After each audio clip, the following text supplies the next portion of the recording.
I woke up on a heated brick bed, surrounded by faces I knew too well. My father Tom, my mother Martha, my older brother Frank, my second brother Greg, all staring at me. The room was made of logs sealed with mud and dung, smoke rising from burning corn cobs in the fire pit. It was 1977, and I was back. My name is Jack, and somehow I had been reborn. In my previous life, I died old and alone in a hospital bed, eaten up by throat cancer, unable to speak a single word. Those same relatives, these people standing around me now, had circled me like vultures, waiting to carve up the fortune I spent decades building. I made my money the hard way, surviving the wilderness, working as a mercenary in Siberia, then trading goods until I built an empire. And they wanted every last coin of it. But before all that, before the money and the years of loneliness, there was Lucy. Lucy was a city girl who came to our village in the mountains. We got married early that year.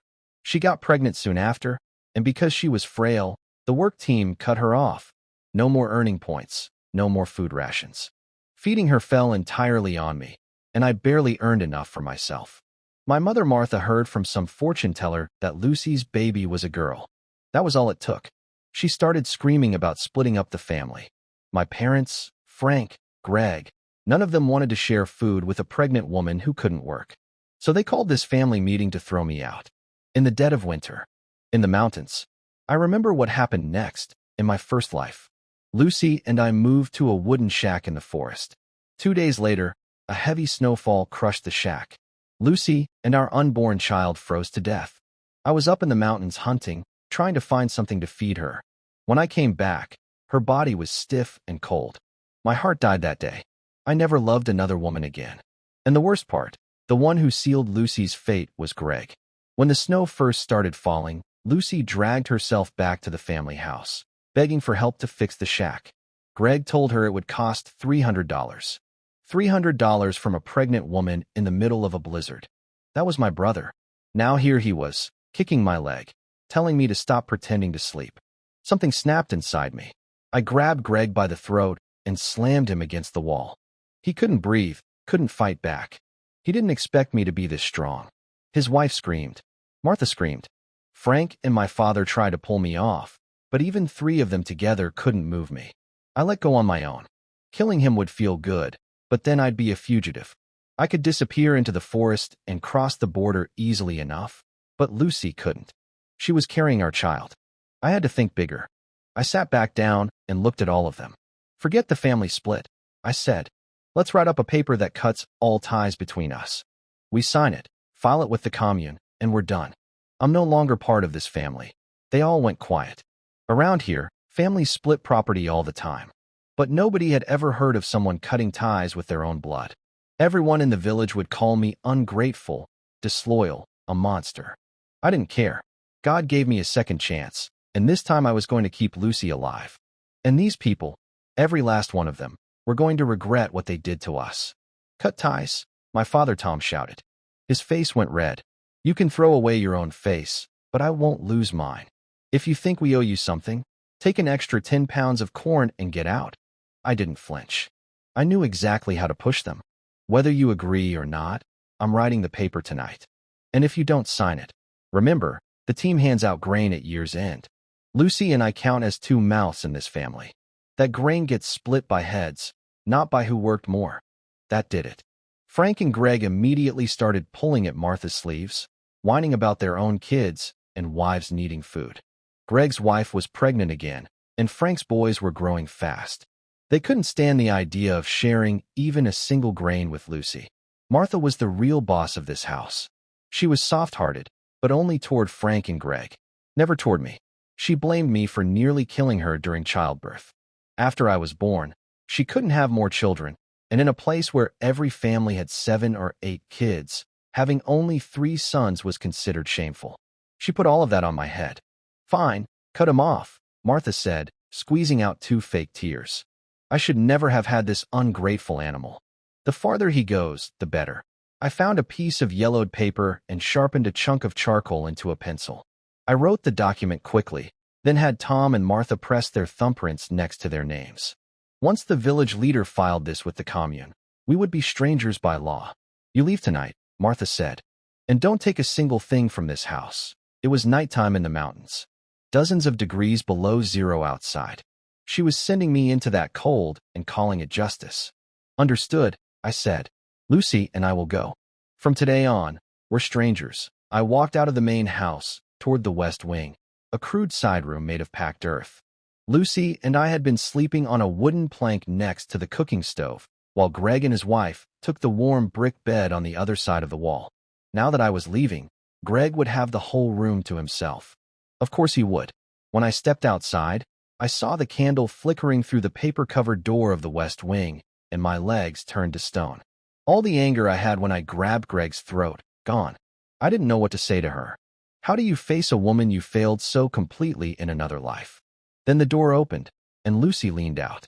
Her face was pale, and she wore a faded floral cotton jacket washed so many times it had lost its color. Jack, did your parents decide to split the family? She asked softly. My chest felt like someone was driving needles into it. I thought about everything I'd done wrong the first time. I was always out working, never home. When people bullied her during labor assignments, I never stood up for her. When my own family mistreated her, I told her to just bear it. She was a girl from the warm South Coast, thousands of miles from home, and she never once complained. Not about the freezing cold, not about my smoking, not about the filth, not about missing her parents. She kept quiet about her own family because their political status was bad, and she didn't want to cause me trouble. A woman like that, if I failed her again, I'd be worse than an animal. Lucy, forget about splitting the family. I've cut all ties with them. Pack up our things. We're leaving tonight. Martha told me not to take anything, but I wasn't stupid.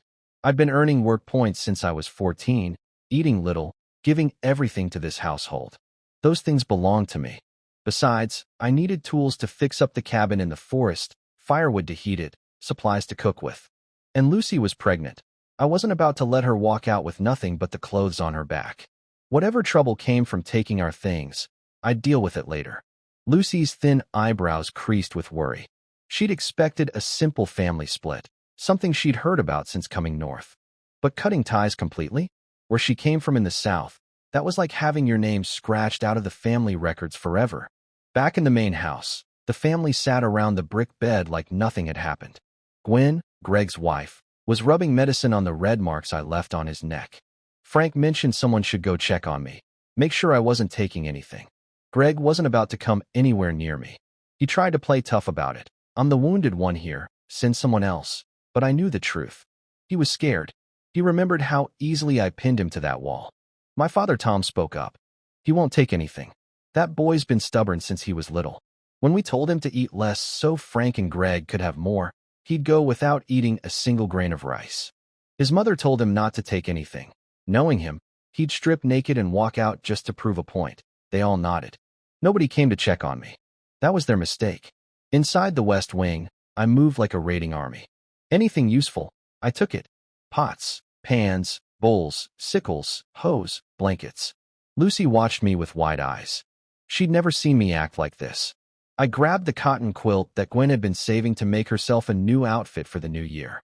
Lucy noticed and said quietly, "Jack, that's your sister-in-law's." I almost laughed. She's making new clothes while you and I don't even have a proper blanket? That cotton came from our share of the rations. They took what belonged to us. It was true. Lucy and I owned exactly one set of clothes between us. When it got warm, we took off the padded jacket, washed it, and waited for it to dry. When it got cold, we pulled it right back on over everything else. Lucy liked to stay clean, so every time she washed her clothes, she had to wrap herself in our thin blanket and hold the wet clothes over the stove on a stick. Meanwhile, Gwen had enough spare cotton to sew a brand new outfit. I knew where that cotton came from. The family had been taking our share all along. Everything here is ours, Lucy. Don't feel guilty about any of it. And I promise you, once we leave this house, I will never let anyone mistreat you again. I'm going to spoil you rotten. Her pale cheeks turned pink. She'd never heard me talk like that before. I packed everything into 3 big bundles, close to 400 pounds total. After being reborn, my body was far stronger than my last life. I threw the bundles across a carrying pole and lifted them onto my shoulders like they weighed nothing. Lucy stared at me like she was seeing a stranger. Then she glanced at the stove and said softly, "Jack, your pipe and tobacco pouch." My hand reached out by instinct. Then it stopped in midair. Last life, smoking is what gave me throat cancer. That pipe was the thing that killed me. Not this time. I pulled my hand back. I'm done smoking. It's bad for my health, and you're pregnant. I won't let you or the baby breathe that stuff. Lucy didn't know what secondhand smoke was, but she was smart enough to understand what I meant. Back in her hometown, people used to say you can tell how much a man loves his family by whether he can quit smoking. Her eyes got wet, and I could see the fear she'd been carrying about our future just melt away. I took her cold little hand in mine, and we stepped out through the gate of the yard. I undid the lock, and the sound of it carried through the cold night air all the way to the main house. Inside, Greg heard it and let out a big sigh of relief. With me gone, his life was about to get comfortable. He grabbed Gwen's hand and headed back to the west wing without even bothering to collect his sleeping kids from the main house. Frank grumbled about it, jealous. Tom was about to say something when a scream split the night air. Dad, Mom, that animal Jack robbed us blind. The forest ranger's cabin sat at the edge of the woods, not far from the village. Every settlement around these mountains was built at the foot of the hills. People lived off the land, always had. The cabin was meant for someone to watch over the trees and prevent illegal logging, but the village never bothered to assign anyone the job. So it sat empty. Anyone could use it. I pushed open the broken door and looked inside. Wind blew through every crack. It was pitch black, just a dirt bed, a cooking stove, 2 stools, and some empty liquor bottles left on a shelf by drunks who came here to drink alone. Lucy grabbed my sleeve tight. Jack, I'm scared. Light a lamp. That's when I noticed something strange. She couldn't see a thing in the dark, but I could. I could make out every detail of the room. My eyes had changed along with my strength. Another gift from being reborn. I kept that to myself, found an old oil lamp with some fuel still in it, and lit it up. The warm light filled the little room, and suddenly it didn't look so bad. Sit down, Lucy. You've walked enough. Let me get the fire going, clean the bed, and lay out the blankets. I wanted to pour every ounce of kindness into her. Make up for everything I failed to do the first time around. There was plenty of work to do tonight. Start the fire, heat the brick bed, patch the door, organize all the supplies I'd taken. This cabin was our home now. In a couple days, I'd go to the commune forestry station and volunteer as a ranger. That would make the cabin officially ours. 2 lifetimes of experience had taught me to think ahead. Lucy sat on a stool and watched me with soft eyes. She wasn't used to this version of me. Truth was, we never married for love. She was a city girl sent to the countryside, but she couldn't survive alone out here. I was the least liked son in my family, the kind of man no local girl would marry. Lucy's family had a bad political label, so everyone avoided her. That's the only reason someone like me ended up with someone like her. A pretty, educated city girl with a rough country boy. We were just 2 people trying to get by.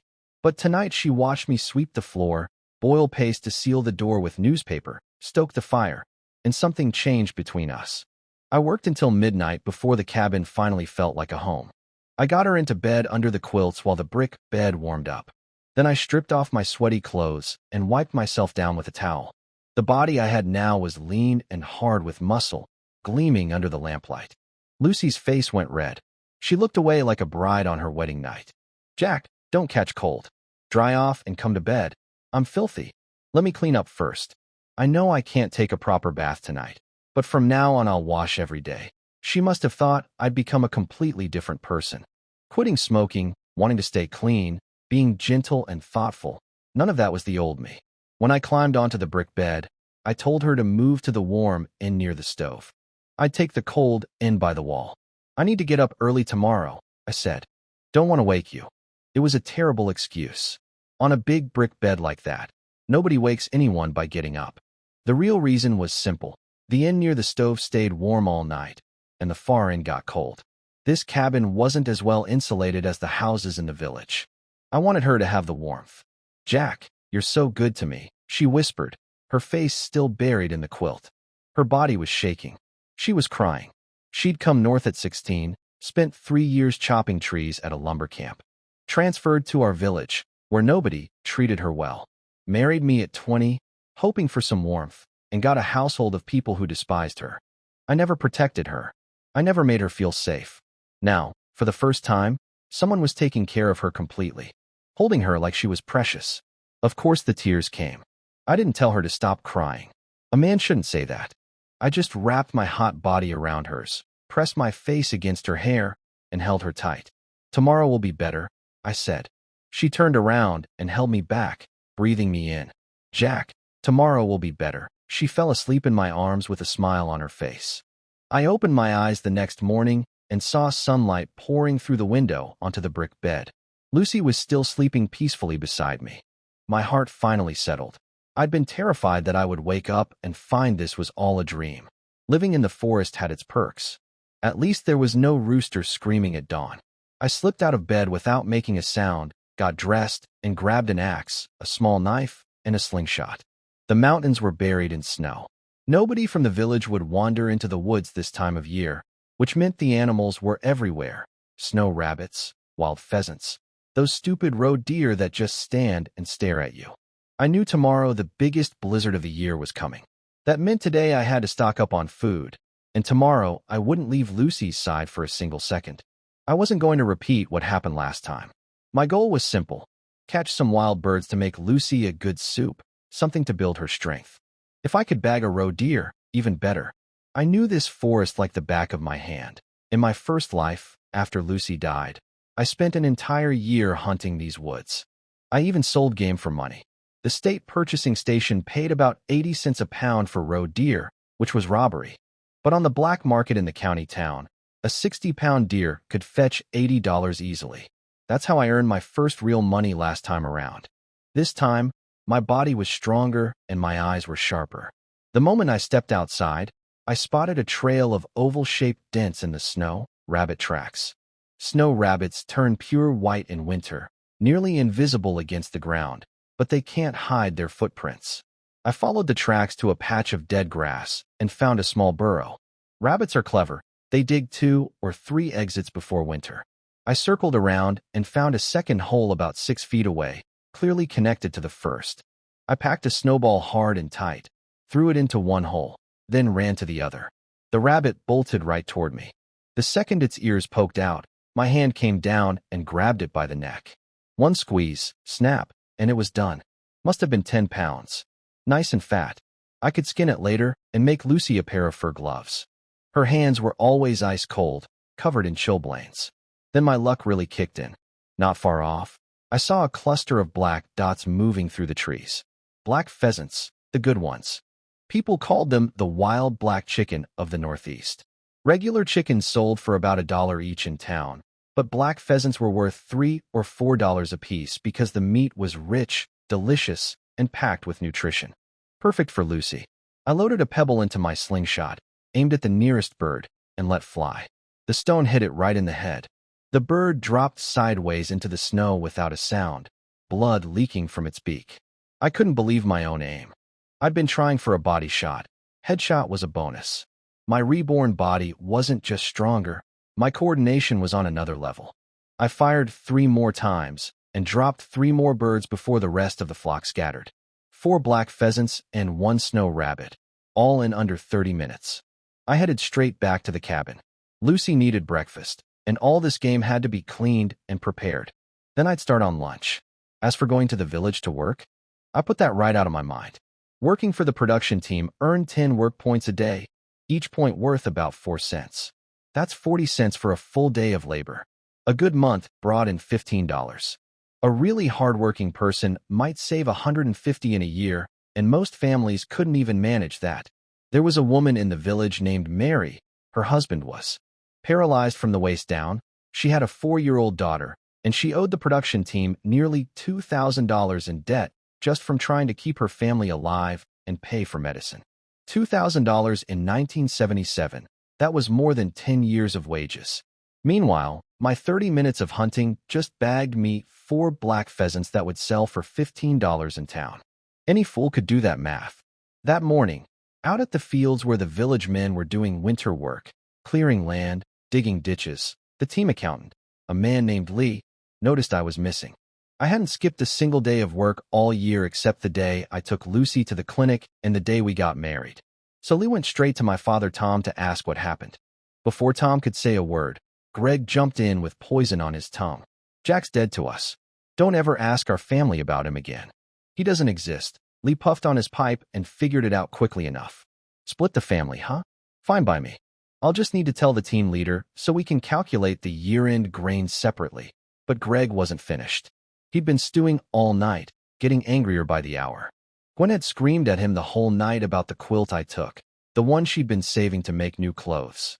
Greg got so frustrated he ended up beating her with a shoe sole until she couldn't get out of bed. And now he needed someone to blame. It's not a family split, it's a full cut. And after he cut ties, that thief stole everything from our house.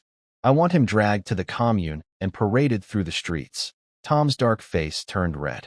He'd been trying to keep the whole thing quiet. Family shame stays inside the family. But Greg was shouting it out in front of everyone. Parading someone for theft was a real punishment in those days. They'd march you through town while people yelled at you. And when the thief gets shamed, the whole family gets shamed with him. Tom couldn't control Greg.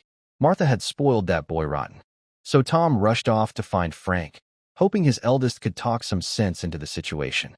But Greg was already dragging Lee toward the team headquarters to file a complaint. Back at the cabin, I didn't know any of this yet. I was having the best morning of both my lives. Lucy was awake when I got back from hunting, folding blankets on the brick bed.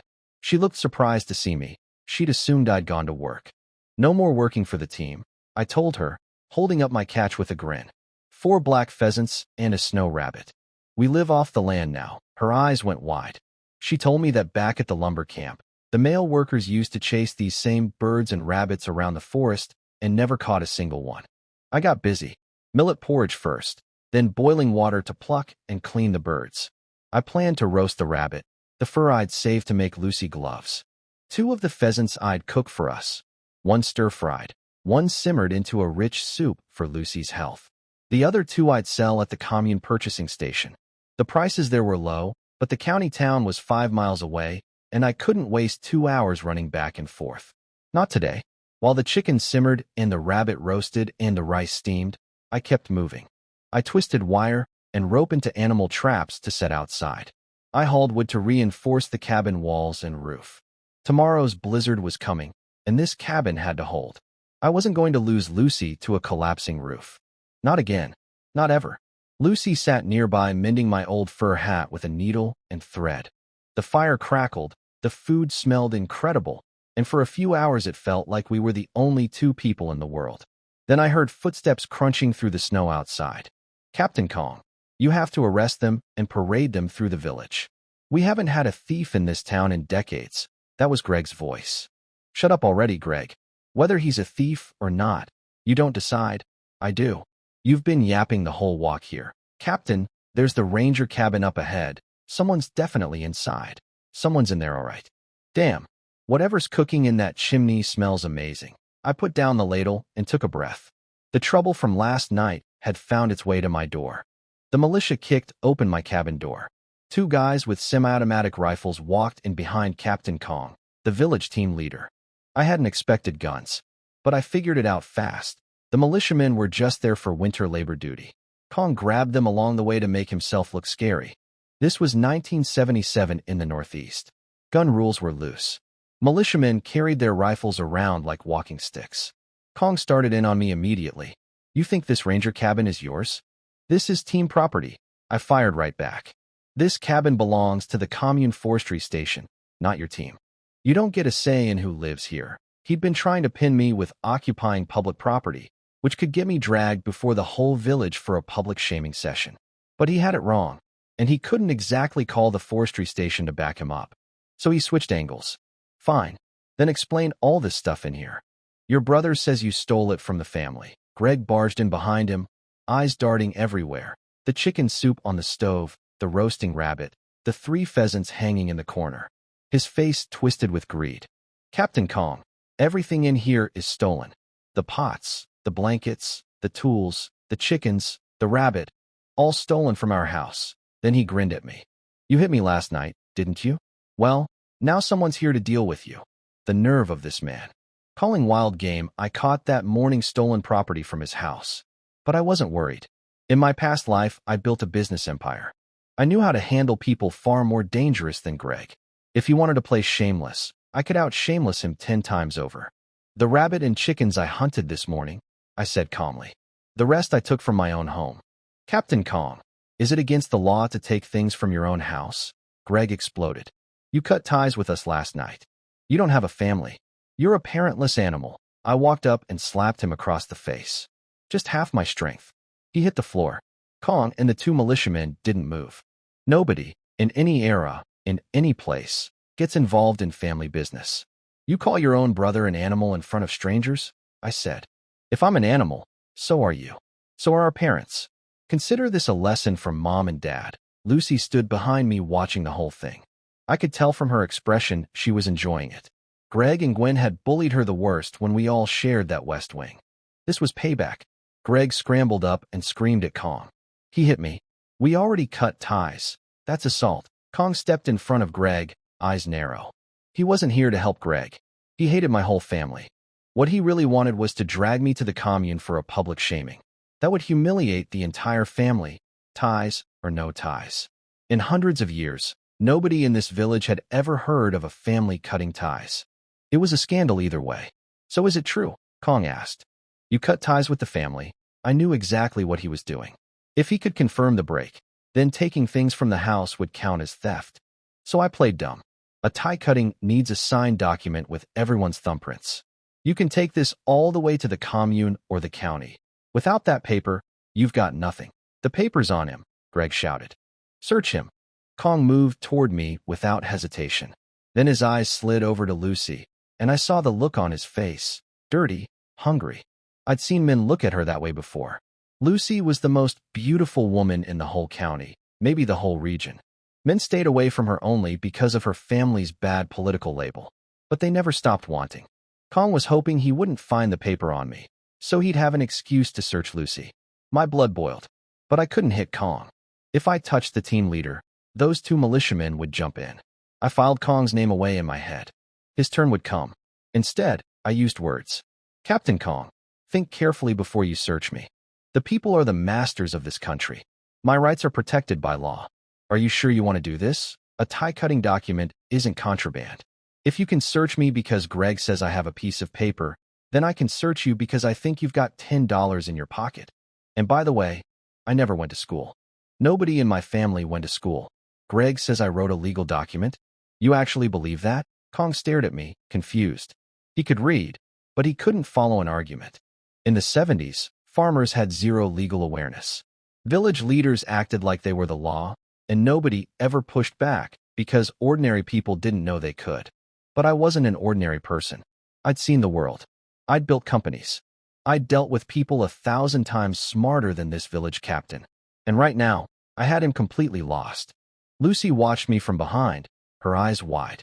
She'd never seen this side of me. The confidence, the sharp tongue, the refusal to back down. I could tell she was fascinated. One of the militiamen spoke up. Captain Kong, he's right. A tie-cutting paper isn't contraband. We can't search him. The two soldiers had no idea why they'd been dragged out here. They thought they were catching a real thief. Turns out it was just family drama. Kong backed down. He wasn't afraid of me exactly. He was afraid of what a stubborn man does when pushed to the edge. Everyone in the village knew I was a mule. Quiet, hard-working, swallowed every insult. But a man like that, cornered with nothing left to lose? Kong had been team leader long enough to know that's when people snap. This is a family matter, Kong announced. Greg, if you waste my time again with this nonsense, I'll drag you to headquarters for a public education session. The second Kong and his militiamen left, I turned on Greg. Get out. He couldn't beat me. He couldn't out-talk me. He held his swollen cheek, swallowed his humiliation, and ran. Lucy closed the door and sat me down on the brick bed. Jack, I'm confused. Are we cut off from your family, or just split? You told Kong there was no document. We're cut off. Completely. I pulled the paper from inside my jacket and spread it out for her. Every name, every thumbprint, all there. She studied it with surprise. She knew nobody in my family could write more than their own name. Yet the document was neatly written with clear, organized language. I've been teaching myself from newspapers, I said. Married a smart woman like you. Figured I should try to keep up. She accepted that without pushing further. Then she asked the real question. So are you going to file this with the commune? Because if you do, Greg will keep coming after you. Smart woman. I grinned and pulled out a charcoal pencil. Watch this magic trick. I wrote a date on the document. December 6th, 1977. Today. Lucy covered her mouth and laughed. She understood instantly. I took everything from the house on the night of December 5th, when I was still legally a member of the family.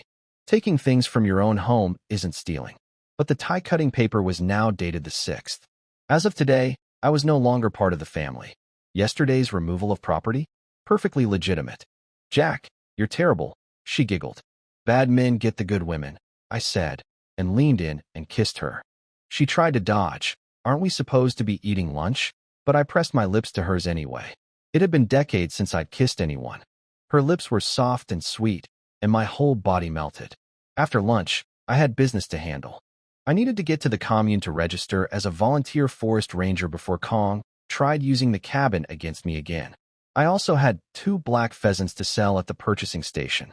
But I wasn't leaving Lucy alone in the woods. She was pregnant, and a large animal could wander by. Besides, keeping her locked up in a cabin all day wasn't healthy. I'd lived through the 21st century. I knew pregnant women needed to move around, stay active, talk to people.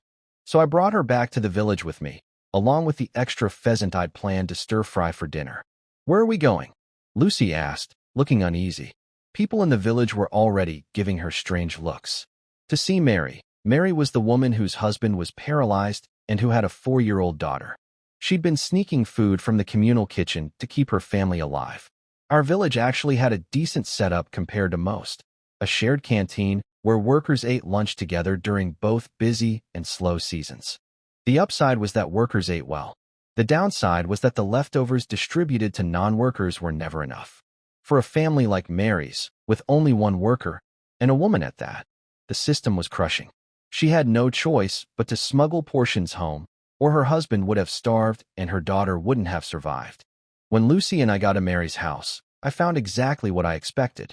Mary was breaking a cornbread bun into 2 pieces, the bigger half for her husband Sam, who lay on the bed like a dead man, and the smaller half for her 4-year-old daughter Daisy. The house was bare but spotlessly organized. Mary kept things together even when life was falling apart around her. Jack, come in. Sit down. Let me get you some water. Mary was always warm like that. We had a bit of history, actually. Before Lucy came to the village, someone had tried to set me up with Mary in what they called a helper marriage. I'd move into her house, help raise Daisy, and take care of Sam, the paralyzed husband who was still alive. I almost agreed, because back then my mother Martha had drilled into my head that marriage was just about finding a woman to cook and have babies. Then Lucy transferred to our village from the lumber camp, and the moment I saw her, everything changed. I hung the cleaned pheasant on Mary's wall. This is for you. Make a soup for Sam and Daisy. Then I got to the real point. Lucy's pregnant, and her body is weak. I can't always be by her side. I need someone to look after her. I'll pay you $1 a day, and I'll cover meals for you, Sam and Daisy. Lucy's first reaction was fear. She was terrified that people would gossip even more, a woman with a bad political label hiring someone to take care of her, like some rich lady. The village already whispered behind her back constantly. I stroked her hair. Lucy, it's 1977. In just a few weeks, it'll be 78. Things are about to change. The secrets you've been afraid to talk about, they're going to become something you're proud of. I knew what I was talking about. In my previous life, after I came back from abroad, I tracked down Lucy's parents in the South. Her father and mother were university professors. Her grandparents were business owners before the country changed. Going back further, there were government officials in her family tree. In 30 years, that background would be considered impressive. Right now, it was a curse. But reform was coming soon, and when it reached the mountains, Lucy could hold her head high again. Mary hesitated too. She wanted that chicken badly. Her family hadn't eaten meat since last New Year when the team slaughtered 2 pigs and gave her 1 pound of fatty pork. But if she skipped work to watch Lucy, Captain Kong would come after her. Kong had been harassing Mary for years, trying to take advantage of her. She was one of the prettiest women in the village, and her refusal to give in was exactly why he made her life difficult. I came up with a temporary solution. Just tell people you're visiting Lucy as a friend. And with the blizzard coming in the next 2 days, nobody will be working anyway. Mary understood her situation. She was beautiful, But no man would take on a helper marriage with her because of the $2,000 she owed the production team. If I covered her family's food and paid her $1 a day, that was $1 she could save, pure income. All right, Jack, I'll do it. And I won't tell anyone. I left Lucy with Mary and rushed to the commune. First stop, the purchasing station, where I sold 2 black pheasants. They gave me $3. $3 for 2 birds worth 6. I cursed those crooks all the way out the door, but I needed cash now and couldn't afford the trip to the county town. Next, I went to the commune office and filed the tie-cutting document. Official. Done. Then I headed straight to the forestry station and applied to be a volunteer forest ranger. The station chief approved it on the spot. Volunteer meant no salary, just responsibility, so they were thrilled anyone wanted the job. They were practically afraid I'd change my mind. While I was there, I also applied for a hunting license. The forestry people were so grateful for my ranger application that they processed the license without any fuss. Most hunters around here didn't even know hunting licenses existed, and nobody enforced the rules. But I was a reborn man. I played the long game. With a ranger certificate and a hunting license in hand, nobody could touch me legally. Not Kong, not Greg, not anyone. Walking out of the forestry station with both documents, I couldn't stop grinning. The station chief even mentioned that if I ever wanted a firearms permit, he'd put in a good word with the police department. What a beautiful era to be reborn into. Before heading back to the village, I stopped at the supply store and spent almost everything I had. I started the day with $10 plus the 3 from selling pheasants, 13 total. By the time I was done shopping, I had $2 left. I bought 20 pounds of white flour, 5 pounds of pork, eggs, sugar, dried goods, and vitamin C tablets from the clinic. I also picked up some fabric, 2 feet of floral print, and 2 feet of white cloth, plus a little surprise for Lucy. White flour was a luxury nobody in the village could afford. Even Kong's family ate cornmeal mixed with potato. But Lucy was pregnant, and I wasn't going to feed her like a peasant. The sky was already changing when I reached Mary's house to pick up Lucy. Heavy gray clouds pressing down toward the treetops, blocking the sun. The blizzard was coming. I handed Mary a pound of pork and 5 pounds of white flour. The storm's coming. The canteen won't be open. Stay home and don't go looking for food. You've got enough here. Mary tried to refuse, but I insisted. I knew exactly what she'd do the moment I left. Trade the chicken, pork, and flour with neighbors for cornmeal and potatoes, stretching everything as far as possible. Those items were luxuries to her family, but that was her business. On the walk home, Lucy asked me if I was really going into the mountains to hunt. She was worried. At the lumber camp, people disappeared into the forest every month and never came back. The mountains were full of tigers, bears, wolves, wild boar. There's an old Northeast saying, the wild boar is the most dangerous, then the bear, then the tiger. I'll be careful, I told her. I won't take stupid risks. For you and the baby, safety comes first. Then Lucy stiffened beside me. Coming around a corner were Kong and Greg, walking straight toward us. I didn't wait for them to speak first. Greg, when did you become Kong's dog? This man has been pushing our family around for years, and you're following him like a puppy. Aren't you embarrassed? Greg hid behind Kong and barked at me. The commune clerk just confirmed you filed the tie-cutting papers.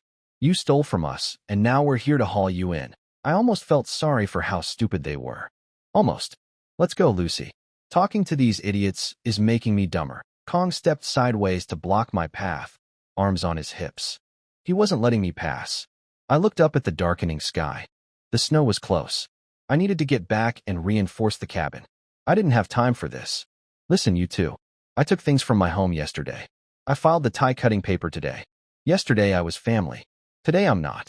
You want to charge me with stealing things I took while I was still a family member? That's like swinging last dynasty's sword at this dynasty's judge.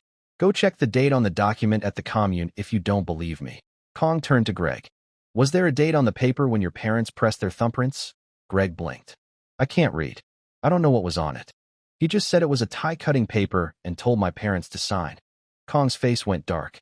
His partner in crime didn't even know what he'd signed. In my previous life, if I'd met someone as gullible as Greg in the modern era, I could have used his identity to take out loans worth a fortune. Captain Kong, are we done here? By the way, the commune clerk probably also told you. I'm an official forest ranger now. That forest behind the village is under my watch.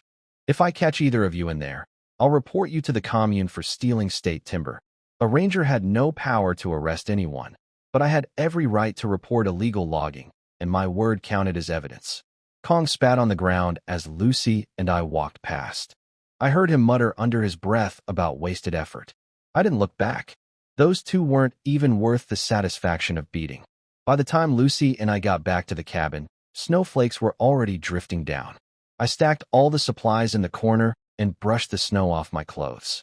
Once this storm passes, I'll get the village carpenter to build us some furniture and put up a fence around the cabin. The carpenter was Mary's brother. I'd asked Mary to introduce us. Lucy nodded sweetly. Then she asked me something that made my heart ache.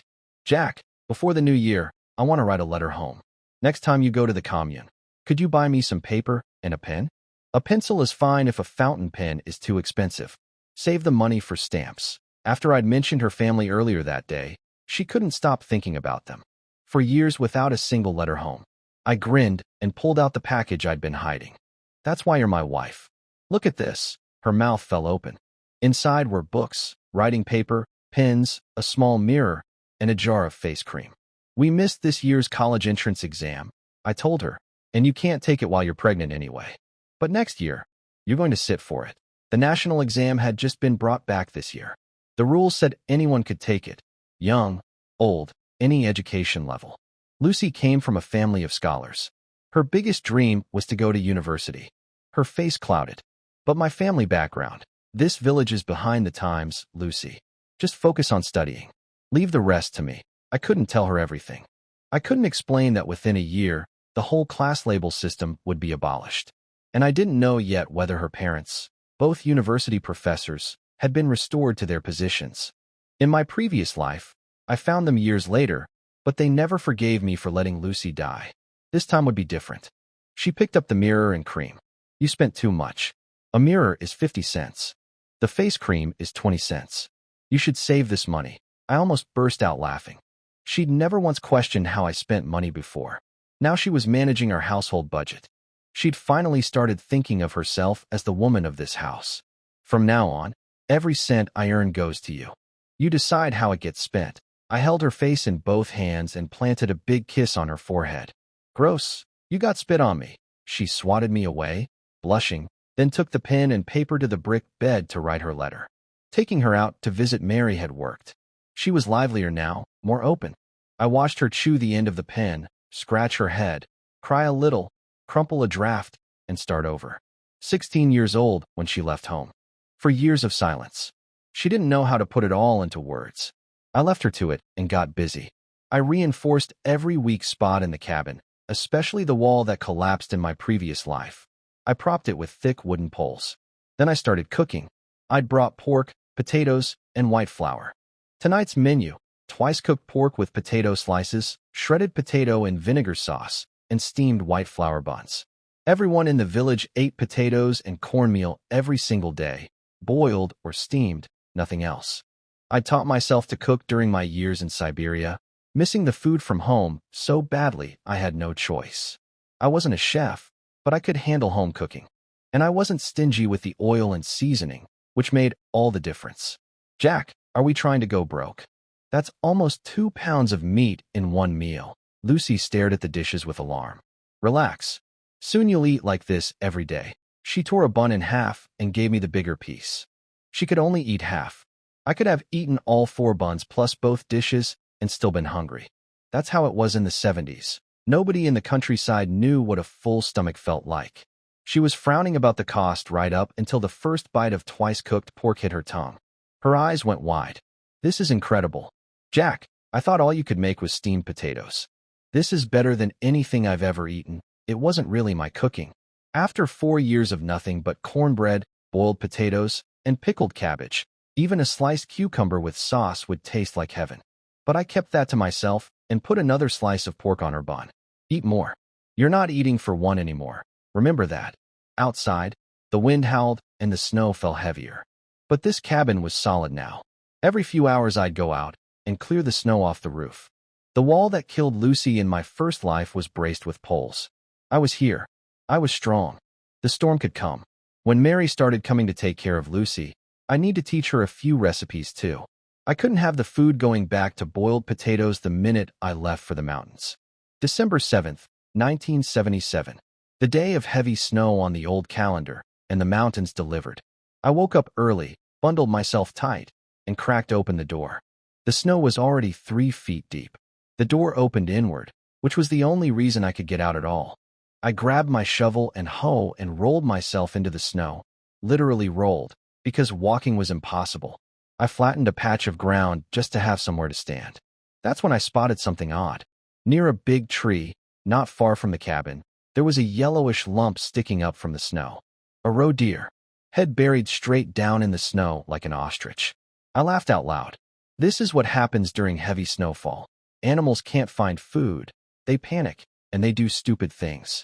This deer had shoved its head into the snow, probably running from something, and nearly suffocated itself. I dragged myself over through the drifts, pulled its head out, and found its face half frozen. It was still alive, maybe 50 or 60 pounds. I wrestled it back to the cabin and tied it to the post by the door. 50 pounds of roe deer would sell for $70. That was 2 weeks of worry gone. But something was bothering me. Roe deer only bury their heads like that when they're terrified. Something had scared this animal. I looked around. Nothing visible. Whatever it was still out there in the forest. I climbed a ladder to clear the snow off the roof. It was piling up fast, several inches thick already, and the blizzard showed no sign of stopping. Snowflakes the size of plum blossoms stung my face. I shoveled and scraped until the roof was mostly clear, then started to climb down. That's when I saw them. 20 or 30 black dots moving across the white landscape, getting closer. Wolves. In winter, small packs merge into big ones. 20 or 30 was a medium group. Some packs in these mountains ran over 100 strong. Even the best hunter with a rifle wouldn't survive that. The villagers feared wolves more than bears, more than tigers, more than wild boar. Lucy had just gotten up inside. I heard the door creak. She was about to step outside. Lucy, pull the deer inside and shut the door. Don't open it no matter what you hear. She didn't ask questions. She just said, okay, untied the deer, dragged it in, and closed the door. I scrambled back up onto the roof. Running inside would be the worst thing I could do. The wolves would surround the cabin and try to break in to get at everything alive inside. If I stayed on the roof, I was the target. Better me out here with weapons than all of us trapped in a wooden box. I had a shovel, a hoe, an axe on my belt, a knife, and a slingshot in my pocket. No bow, no gun. If I'd had either, I could have killed half the pack before they reached the cabin. Then I noticed the icicles. Long, sharp ice spikes hanging from the edges of the roof. People died from falling icicles in these mountains every year. They were nature's daggers, and I had a whole roof full of them. I moved quickly along the roof edge, snapping off every icicle I could reach, piling them beside me. The pack was closing in fast. The first wolf hit the ladder. It scrambled upward, ice crusted on its fur, fangs gleaming. I gripped the shovel handle with both hands and swung it straight into the wolf's face. The flat of the blade smashed across its snout and nearly caved in its skull. It yelped and tumbled backward into the snow. Inside, Lucy could see shadows leaping past the window. She heard the howling. She'd retreated to the far corner of the brick bed, clutching a kitchen knife, shaking from head to toe. But she didn't scream. She didn't call out. She trusted me. The snow fell harder. I was turning into a snowman. The wolves were turning into snow wolves. But the killing heat between us burned away the cold. Come on, I shouted into the storm. All of you. I need good wolf pelts for a new vest. When it came to being vicious, I'd never lost to anyone. And I wasn't about to start losing to wolves. My shouting worked. Every wolf that had been sniffing around the cabin walls turned back toward me on the roof. 20-some gray wolves pressed closer through the snow, their eyes locked on me. The alpha watched from a distance, a battle-scarred beast with 3 claw marks across its left eye. I crouched down and grabbed an icicle. One throw, it punched straight into the nearest wolf's shoulder blade. The animal collapsed into the snow, thrashing, blood soaking the white ground around it. The smell of blood drove the others wilder. I threw every icicle I had. Most missed in the wind, but 3 more found their mark. Combined with the wolves I'd already knocked off the ladder with my shovel, 7 were down, and out of the fight. That mattered more than it sounds. Out of 20-some wolves, only about 12 or 13 were fighting males. I'd just taken out more than half their combat strength, and I'd barely broken a sweat. Standing on the rooftop gave me every advantage. High ground, clear sight lines, and the wolves had to climb a ladder to reach me. The alpha calculated the same thing I did. It let out one low howl, and the pack started pulling back. Some tried to drag their wounded away, not to save them, but to eat them later. Wolves don't waste food. That crossed a line for me. I'd nearly died fighting these animals, and now they wanted to carry off my kills? I pulled out my knife and threw it. It buried itself in a female wolf's eye. She screamed and stumbled backward. The rest of the pack panicked and bolted toward the mountains. I knocked on the door. "Lucy, it's over. They're gone. I need to clean up out here before I come in." She hummed a quiet reply. I could hear the tension draining from her voice. I took the wood-cutting blade and walked to each of the wounded wolves that couldn't move. One swing each. Quick and clean. 5 dead wolves in the snow. I skinned all 5 right there. The meat wasn't worth much, maybe a few cents a pound, and the purchasing station wouldn't even buy it. I'd give it away to neighbors. But the pelts were a different story. A complete wolf skin sold for maybe a few dozen at the state station, but across the border in Russia, it could fetch 200 or 300 rubles. The difference was enormous. I wasn't going to sell these cheap. I'd hold on to them until the right buyer came along. I buried the meat in a snow pit, cleared the area, washed the blood off myself, and finally went inside. Lucy was feeding wood into the stove. The roe deer was still bleeding in the corner. "Jack, I heard people at the lumber camp say roe deer are worth good money. Once the snow stops, you should take it to the county to sell." She thought I was keeping it as a pet because I hadn't killed it yet. I almost laughed. I was keeping it alive because a living deer weighs more than a dead one, and I wanted it to eat and drink and maybe put on another pound or 2 before I sold it. That's exactly the plan. A live one fetches a better price. Lucy nodded seriously. "Good. With that money, we can really improve things around here. And Jack, we need that fence. Soon." She was right to be scared. Today it was wolves. Tomorrow it could be a bear or a tiger or a herd of wild boar. The moment the snow stops, I'll take you to Mary's, then head to the county to sell the deer. With the money, I'll hire the carpenter, Mary's brother, to build us a fence, make a table and a wardrobe, and add another room onto this cabin. It's too small for us. I already had the whole plan mapped out in my head. Winter wasn't going to stop me from building us a real home. The blizzard finally stopped the next morning. Snow came up to my belly button in the forest.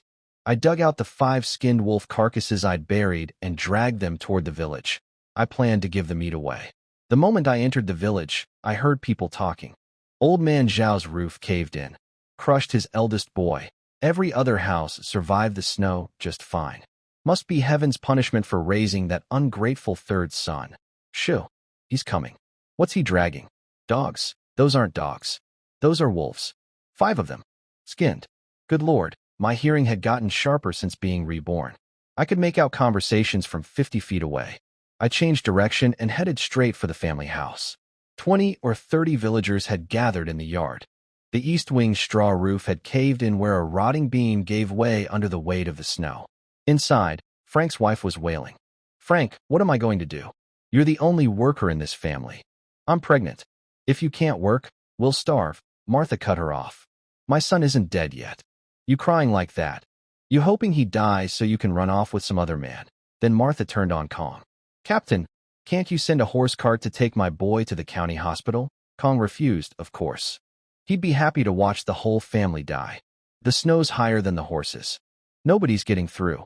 Send Greg to fetch the village medic. Martha wasn't having it. That quack? Last year a girl sprained her ankle, and he told her it was broken. She didn't walk for 6 months.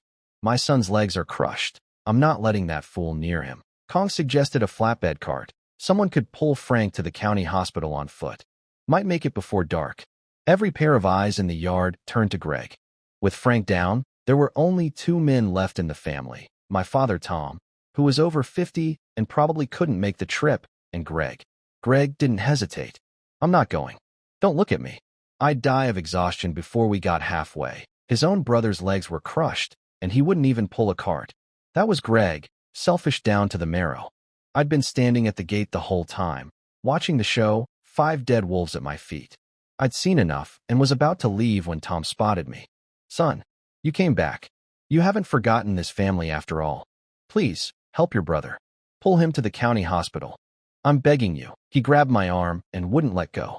The village elders chimed in. He's your brother. No grudge lasts forever. And everyone stared at me, knowing I was the only one strong enough to haul Frank through the snow. I looked at Tom.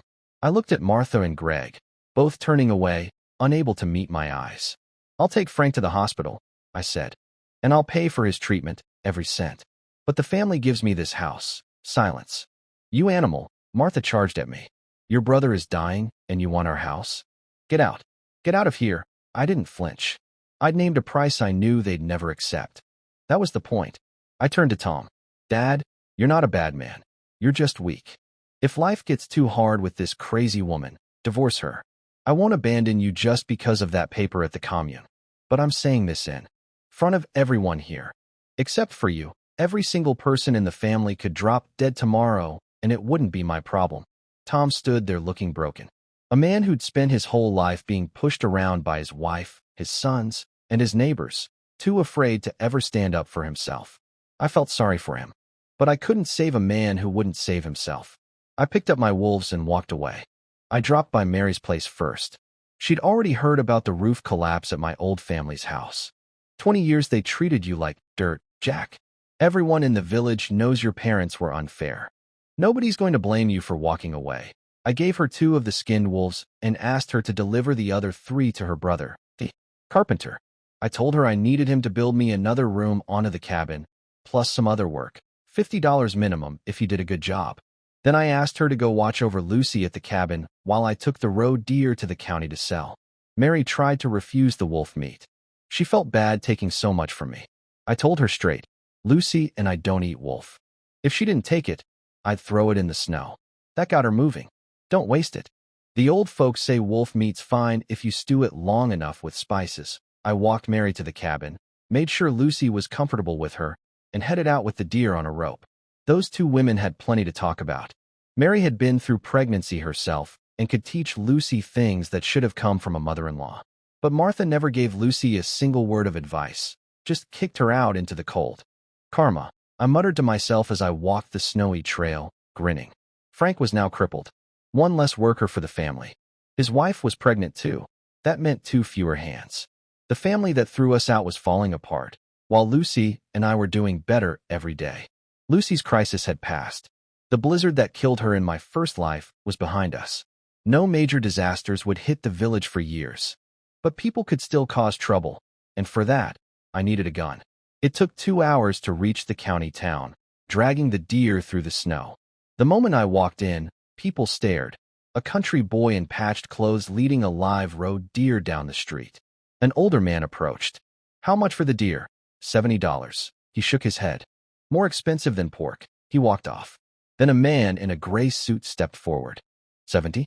I'll take it. His name was Daniel. He was from a neighboring county, here on business, and needed something impressive to serve guests at dinner that night. He had money and didn't haggle. I walked the deer to the county guest house where he was staying, and he went upstairs and came back with $70 cash. I didn't ask what he did for a living. A man traveling on business with that kind of money in 1977 was clearly someone important. But prying would only annoy him. We were strangers doing a deal. Keep it simple. With $70 in my pocket, I went shopping. I bought the supplies I needed, then gritted my teeth and spent $21 on gifts. 2 bottles of premium liquor for $16, 5 packs of top-brand cigarettes for $5, and 10 packs of cheaper smokes for $2. None of it was for me. I'd quit smoking and I meant it. These were for the officials at the police station. The forestry chief had already promised to put in a word for my firearms permit. If I showed up with good liquor and cigarettes, that permit would come through fast. And once I had the permit, I could get a proper hunting rifle. $21 was a lot of money. But a gun in these mountains was worth more than money could measure. Getting the gun permit was easier than I expected. With my hunting license, the forestry chief's recommendation, and my ranger status, the police handed me a purchase certificate without even touching the gifts I'd brought. I just needed to buy the gun first, then come back to finalize the permit. Buying a gun in 1977 was simple. Walk into the supply store with your certificate and pick one. No semi-automatics or full autos on the shelf, which was disappointing, but a gun was a gun. Problem was, I was nearly broke. The double-barrel shotgun I really wanted cost $150. Way out of reach. So I spent $30 on a spring-piston air rifle and $2 on 10 boxes of lead pellets. 50 rounds per box, 500 shots total. That would last me a long time. The air rifle didn't need a permit, so I'd save the purchase certificate for later when I could afford the shotgun. Smart and simple. With that rifle on my back, even a small one, I felt whole again. It was better than a slingshot by a mile. On the road home, I passed my father Tom, walking the other direction with a doctor from the commune clinic. He was bringing the medic to treat Frank. Tom saw me loaded down with bags and a gun on my shoulder. He opened his mouth to say something, then closed it again. I could see the regret in his eyes. But regret doesn't undo anything. He'd stood by while Martha ran the family into the ground. The difference between him and Martha was just the difference between the one who swings the stick and the one who holds it steady. I made it back to the cabin before noon. The trail from the village to the forest was covered in drag marks. The carpenter had already started working. His name was Martin, Mary's younger brother. Snow made hauling lumber easier. The logs slid right along the ground. Martin was out front clearing snow, mapping out where to build the new room and where to dig post holes for the fence. "Brother, you're working hard," I called out. He grinned and leaned on his shovel. "Are you kidding? You gave me 3 wolves worth of meat before I even started. Kong made me build him a cabinet 3 months ago, promised extra work points, never paid.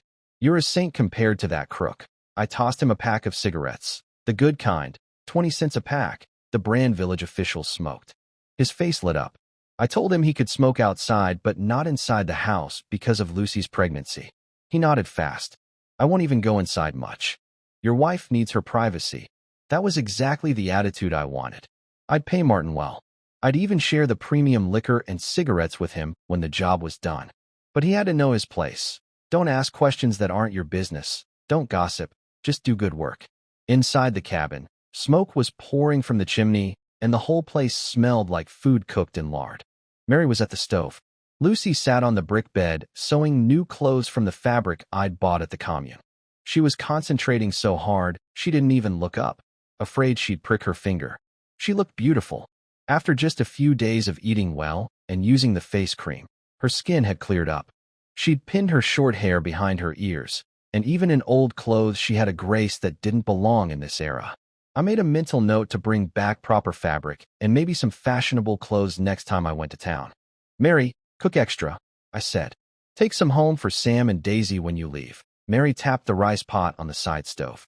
"Your wife already thought of that. She had me cook for 7. Said you'd be starving after running around all morning." Lucy kept her head down, needle moving steadily, but I could see the little smile. I sat beside her and took the sewing from her hands. "Let Mary handle the clothes. She's experienced. You're a beginner. Mary, would you make Lucy and me each a new outfit? The leftover fabric should be enough for a little cotton jacket for Daisy too. I'll pay you $2 per outfit." Mary agreed immediately. She owed the production team nearly $2,000, and her daughter Daisy would need school fees in a few years. Every dollar counted. I looked at Lucy again. The careful way she'd arranged the cabin, the food she'd planned for everyone, the quiet thoughtfulness behind everything she did.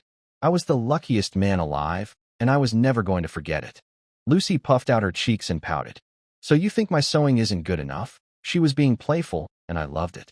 I put my arm around her shoulder and rubbed her cold hand gently. "Now that you know I think your sewing's terrible, stop working so hard. I'm here. Let me handle things." Then I asked about the letter. I'd offered to mail it that morning, but she'd said it wasn't finished.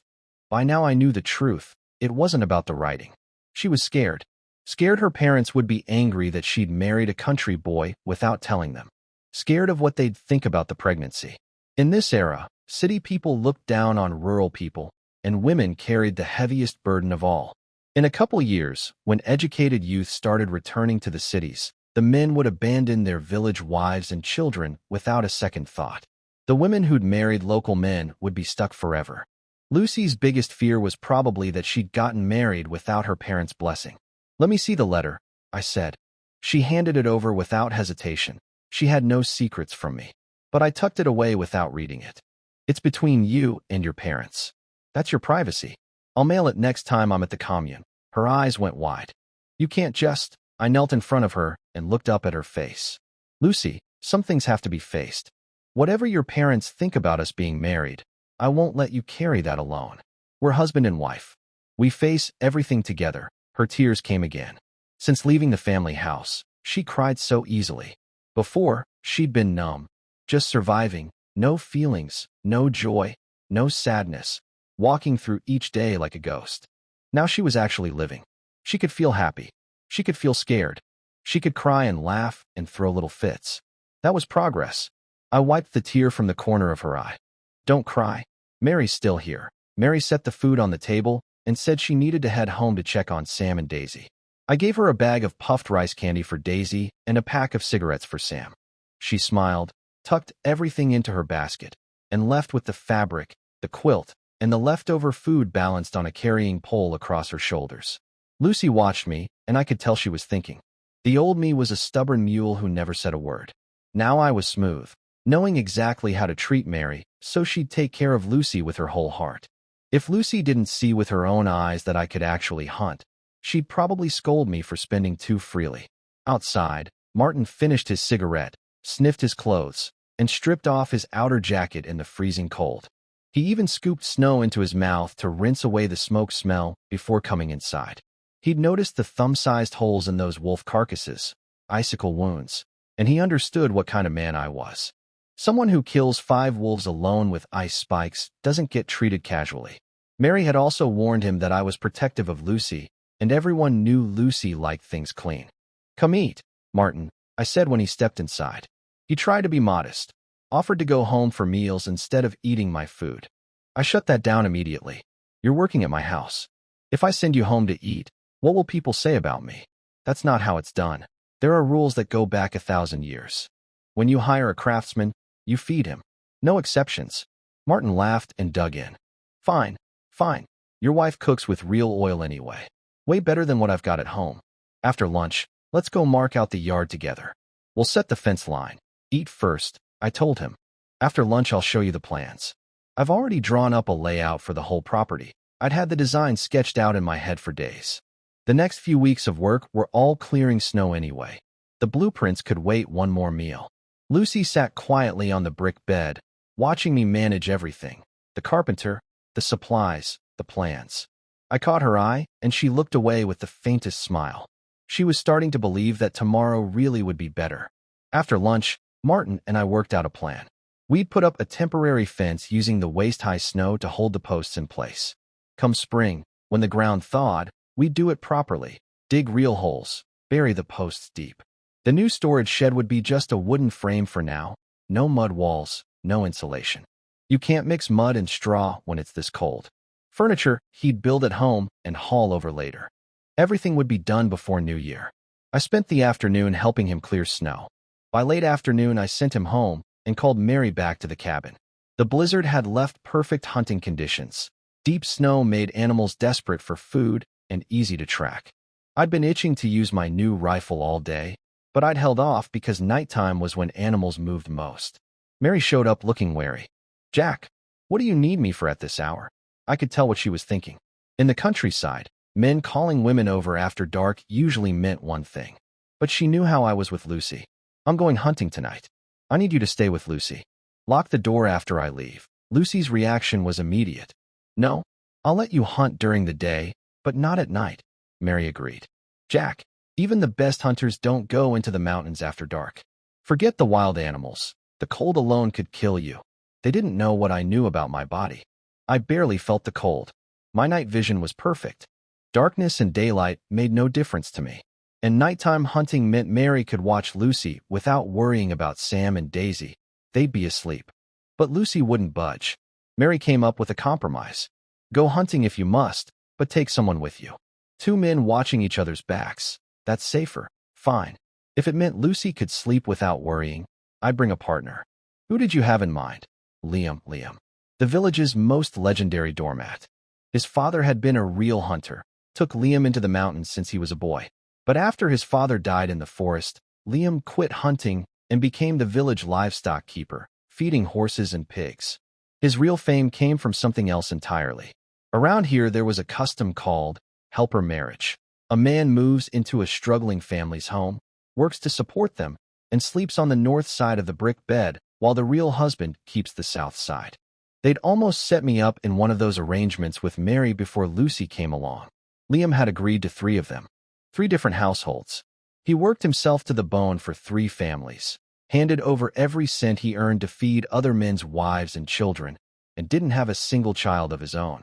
The women probably weren't even sharing his bed. The whole village called him the North Bed Champion, and it wasn't a compliment. It meant he was so obedient you could put a harness on his head, and he wouldn't fight it. 3 families treated him like a human ATM, the most honest man in the village. That was Liam. I felt secondhand frustration just hearing his name. But Mary made a good case. He grew up hunting with his father. He knows the mountains. He won't slow you down, and he won't try to cheat you. She was smart. She knew I wouldn't agree to carry dead weight or share profits with someone useless. But Liam could actually help. Carry game, watch my back, do the hard labor. And he was so honest he'd never complain or scheme. All right, I'll go talk to him. Mary, you sleep here tonight. When Liam and I head out, I'll stop by and let you know. 2 hunters meant more game hauled out of the mountains. And Liam's endless patience and strength would be an asset. The man had been supporting 3 households on a livestock keeper's pay. If nothing else, he knew how to work without quitting. I headed out as soon as it got dark, looking for Liam. Problem was, I didn't know which house he was sleeping at tonight. First stop, the house of a woman named Rose. Her husband Vince was 5th born in his family, sick with lung disease. He could breathe, but barely had the strength to stand, let alone work. 3 kids to feed, all depending on Liam. Rose, is Liam at your place tonight? She came out, looked at me without much warmth. He's not here. Try Hank's place. I chuckled to myself. So the 3 families had worked out a schedule, which nights Liam slept where. That way they always knew where to find him when they needed something. The North Bed Champion, rotating between 3 homes like a shared appliance. I headed to Hank's house. Hank, full name was Hank Jeong, had lung disease too. He sat propped against the wall of the south bed, 2 small children pressed against him, a boy of 5 named Sean and a girl of 4 named Flora. Hank's wife was in the kitchen washing potatoes for dinner. Sean, Flora, here, take these. I brought fruit candy. The kids looked at their father first. Hank wheezed and nodded. Only then did Sean run over. Thank you, Uncle Jack, smart kid. At 5 years old, he was already chopping wood and carrying water for the family. Most village kids didn't start heavy chores until 6 or 7. I sat on the edge of the brick bed and got to business. Hank, I'm a forest ranger now. No more work points for me. I'm going to make my living hunting. Liam grew up tracking game with his father. I want to take him with me. What do you think? In a helper marriage, Liam had even less standing than a man who married into his wife's family. I had to ask Hank's permission out of respect, even though Liam was a grown man. Hank's eyes sharpened. By now the whole village had heard about my 5 wolves. Everyone knew I'd given the meat away, and every family was jealous. My old family was reportedly banging their fists against the walls over it. If Liam goes with you, Hank said between coughs, can you share some of what you catch? Fair question. Nobody in the village really knew how much money a hunter could make. In the old days, whatever the village hunter caught went to the production team for work points. Nobody tracked the actual value. 1 week in the mountains, I said, slapping the edge of the bed, and I'll bring back enough to feed your family for a month. Easy. What I was thinking was, 1 day in the mountains could feed his family for a year. With my abilities and the snow driving animals into the open, a few $100s worth of game in a single day was nothing special. A week for a month's food? Really? Hank stopped coughing. His eyes lit up, and he looked 10 years younger. Really? If you don't believe me, let Liam come with me tonight. Tomorrow you'll see what we bring back. Hank didn't hesitate. He knew Liam could barely keep 3 households fed anymore.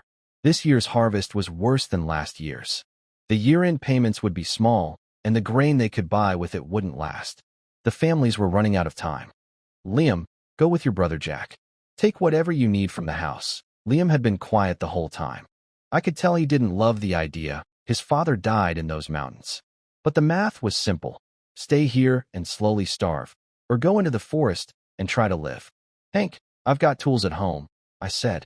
Liam and I will swing by my father-in-law's old place to grab his gear. That last part got my heart pumping. Liam's father had been a real hunter, a professional. Every old hunter kept something good hidden away. I hadn't managed to buy a proper shotgun at the supply store today, but if Liam's father had left one behind, that would change everything. Liam's house sat at the north end of the village, closest to the forest. I followed him there with my heart beating fast. When I was a kid, Liam's father never let anyone touch his hunting gear. You could look at the rifle, but that was it. The old man had been dead for years now. I had no idea what was left. Liam lit the oil lamp. The place was clean, no dust. Even living across 3 other households, he still came back regularly. Brother Jack, my dad left me 2 guns. Both in great shape. I've kept them oiled and clean. He opened a big wooden chest. Inside were 2 shotguns, a single-barrel 16-gauge break-action, and an old foreign-made musket. Plus all the tools for making shells, casings, primers, powder, shot, sealant. Dad taught me everything. How to press shells, measure powder, pack the shot, seal with kerosene. I can do it all. I couldn't believe he'd never sold these guns, as desperate as his life had been. That told me something about Liam. He held on to his father's things no matter what. I'm not taking your guns, I said. Just borrowing the break action for tonight. We're going after something big. I checked both weapons carefully. Perfectly maintained, ready to fire. My concern was whether Liam's skills had rusted. If something large charged us and he froze, we'd be in trouble. I'll follow your lead on everything, Brother Jack, he said simply. He handed me the better gun, the 16-gauge, and kept the old musket for himself. Already he looked like a different person, eyes bright, shoulders straight, the misery lifted from his face. After New Year we can't hunt, I told him. Old hunters' rules, no hunting through spring. We need to push hard before then. There were plenty of traditions. Don't shoot pregnant animals. Don't kill sows. Every trade has its code, and I'd follow it as long as we weren't starving. We carried his supply chest together to the cabin, introduced Liam to Lucy and Mary, then loaded up and headed out. I had the break action, my air rifle for small game, my short-handled shovel, axe, knife, and trap-making supplies. Brother Jack, can that air rifle really hit a rabbit? Liam was skeptical. The gun was accurate to maybe 30 yards, and rabbits were fast. 30 yards or less. I don't miss. He gave me a thumbs up and didn't question it again. I had a specific destination tonight, Dragon King Gully, about 3 miles from the cabin. In my previous life, I'd passed through there right before the blizzard and seen fresh wild boar tracks everywhere. The villagers all knew the gully was a pig den. Old hunters had a saying, a lone pig is hard to kill, but a group is easy. Bringing Liam meant I should keep things simple.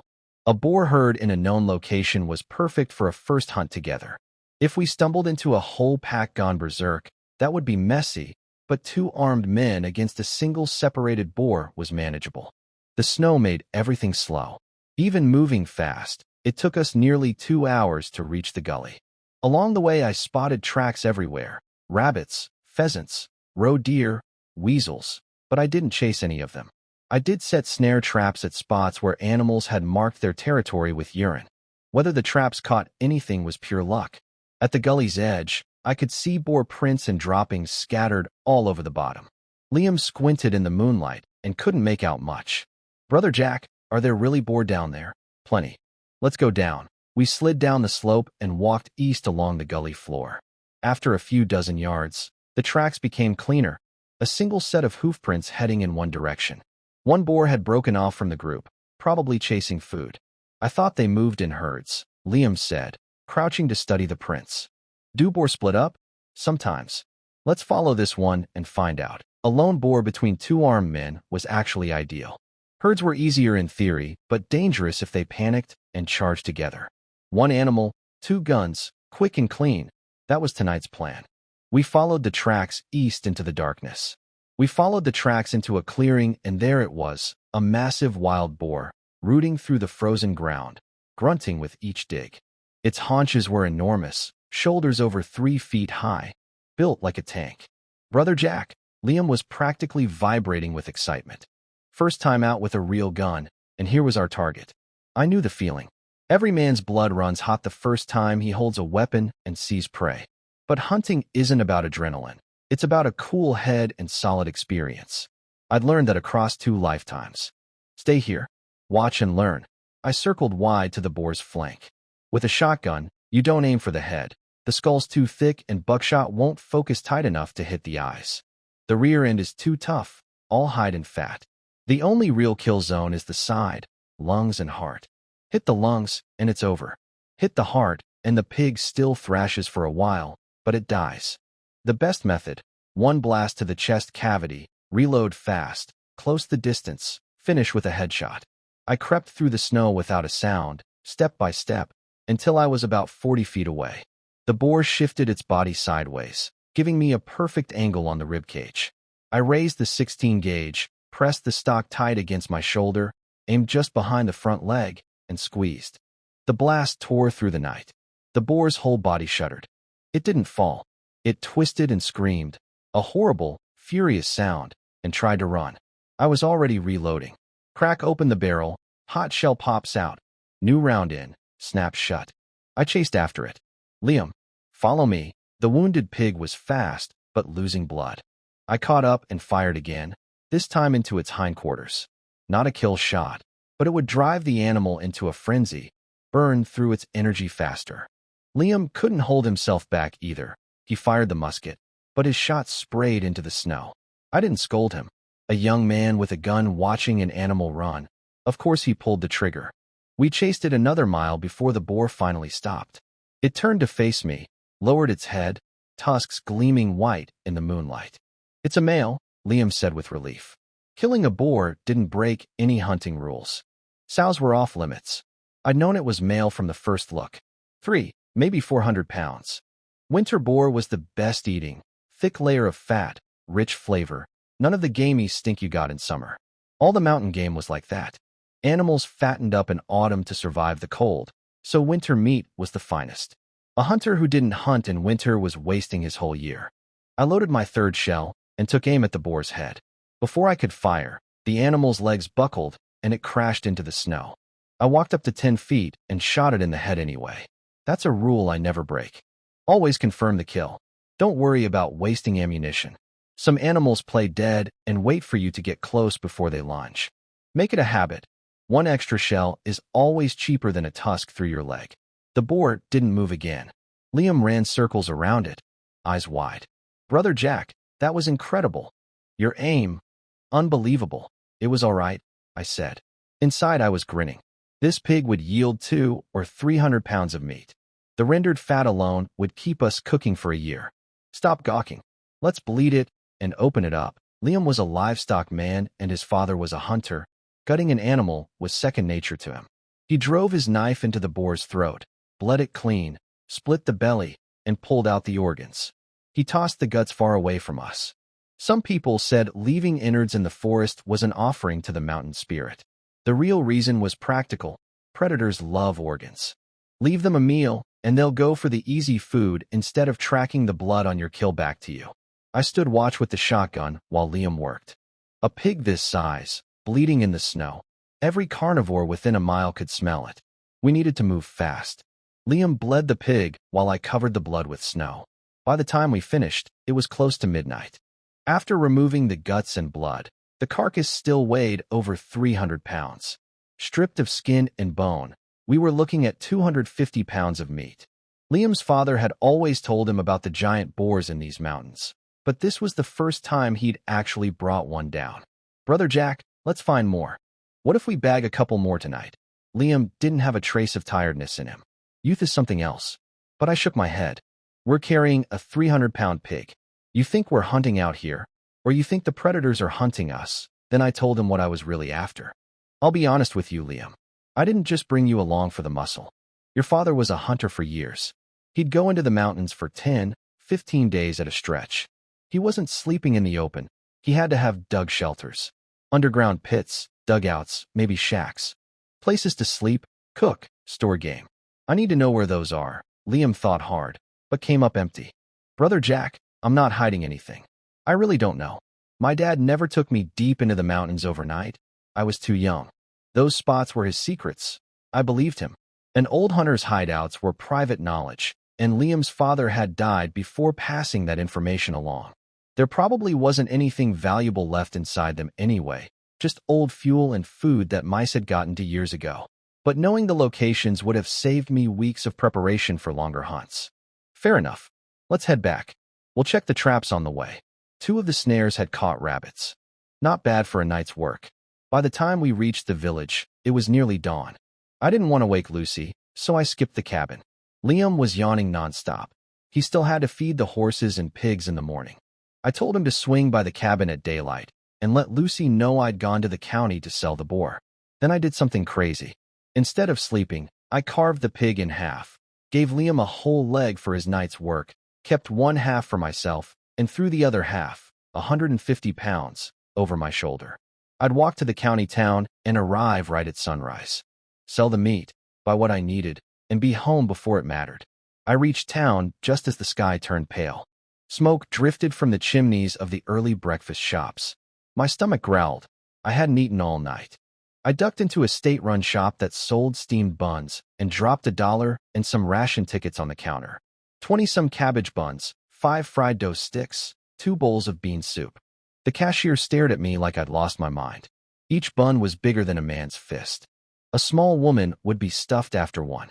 I planned to eat about 10 myself with the dough sticks and soup and bring the rest home for Lucy. Steamed buns could be frozen and re-steamed. They'd keep for 10 days easily. I was wolfing down my breakfast, dipping buns in soup, feeling like a king when someone tapped my shoulder. In the forest, that would have sent me through the ceiling. But this was town. I turned around. It was Daniel, the man in the gray suit who'd bought my roe deer for $70 yesterday. Daniel, sit down.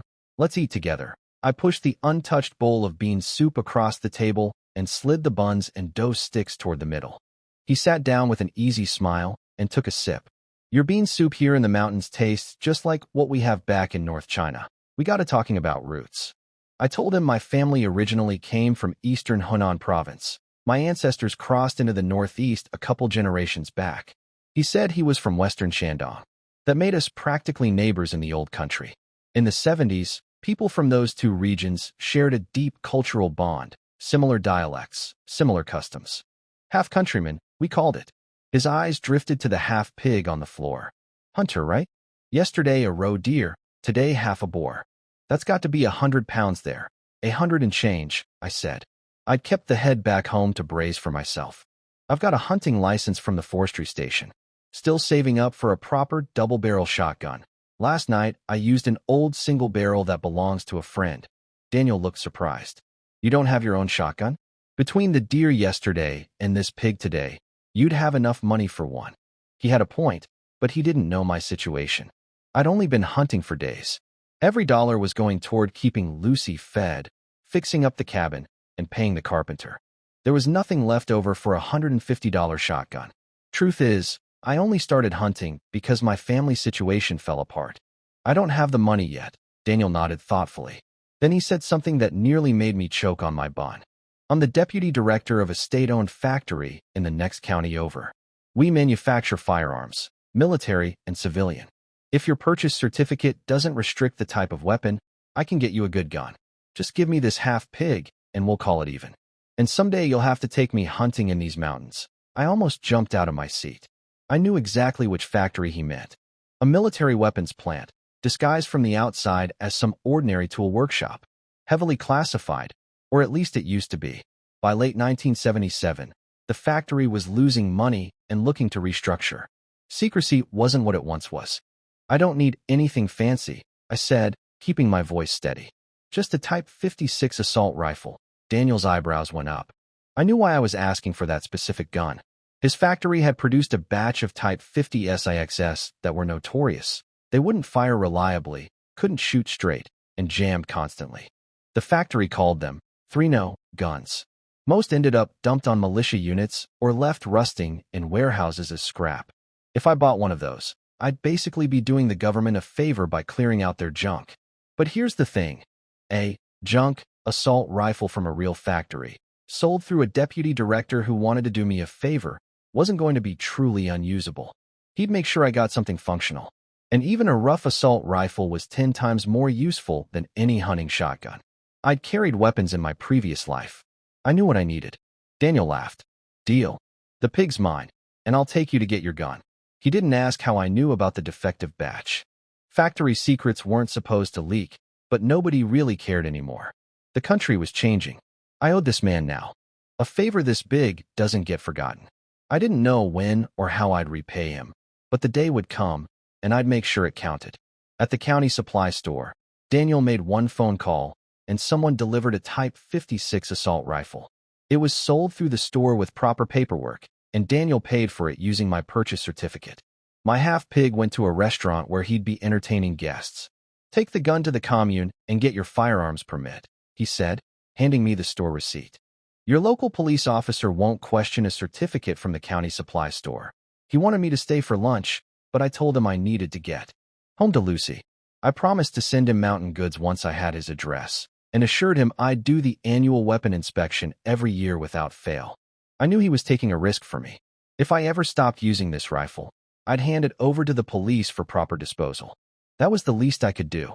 "Buy plenty of ammunition," Daniel said. "The 56 type rifle rounds are common.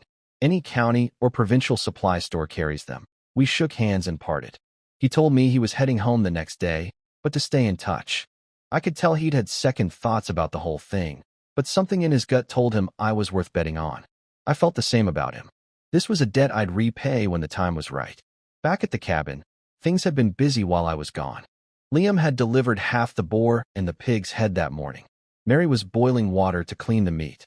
The rafters already had 100+ pounds of pork and a big pig head hanging from them. "Your husband is unbelievable," Mary told Lucy.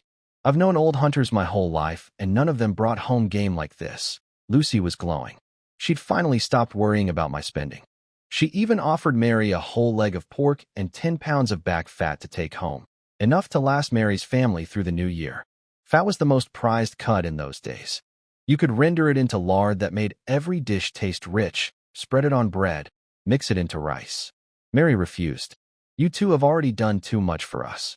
Liam hunted all night and only got one leg. I can't take more than he did. Lucy let it go, saying they'd decide when I got back. She climbed off the brick bed to walk around the room. I told her pregnant women needed exercise, and she'd taken it seriously, pacing the cabin an hour or two every day between her studying. Then the trouble started. Outside, shouting. Kong's voice. "What are you doing here, carpenter? You should be working for the team, not doing private jobs for Jack." Martin tried to defend himself. "I'm just helping out a neighbor. They're having a hard time." "Helping? Why don't you help me then?" "Enough talk. Is Jack home?" "I'm taking him and you both in today." Mary heard it all and told Lucy to stay inside. Mary had been fending off Kong for years. Ever since Sam became paralyzed, Kong had been trying to force himself on her. She'd never given in, and she knew how to handle him. But before either woman could act, Kong kicked the cabin door wide open. Cold wind blasted in. He saw Mary standing there, and his face twisted into an ugly grin. Well, so you're sleeping on Jack's bed now? I thought you were some virtuous widow, but you're just another man's woman. And look at this, Lucy's here too. 2 women, 1 man. Sounds like capitalism to me. Jack's living like a landlord with a harem." Mary's face went white with fury, but she couldn't find the words to fight back. Lucy was trembling. A group of village officials stood behind Kong in the doorway. They'd come to arrest me. Then Liam burst through the crowd and dropped to his knees in front of Lucy.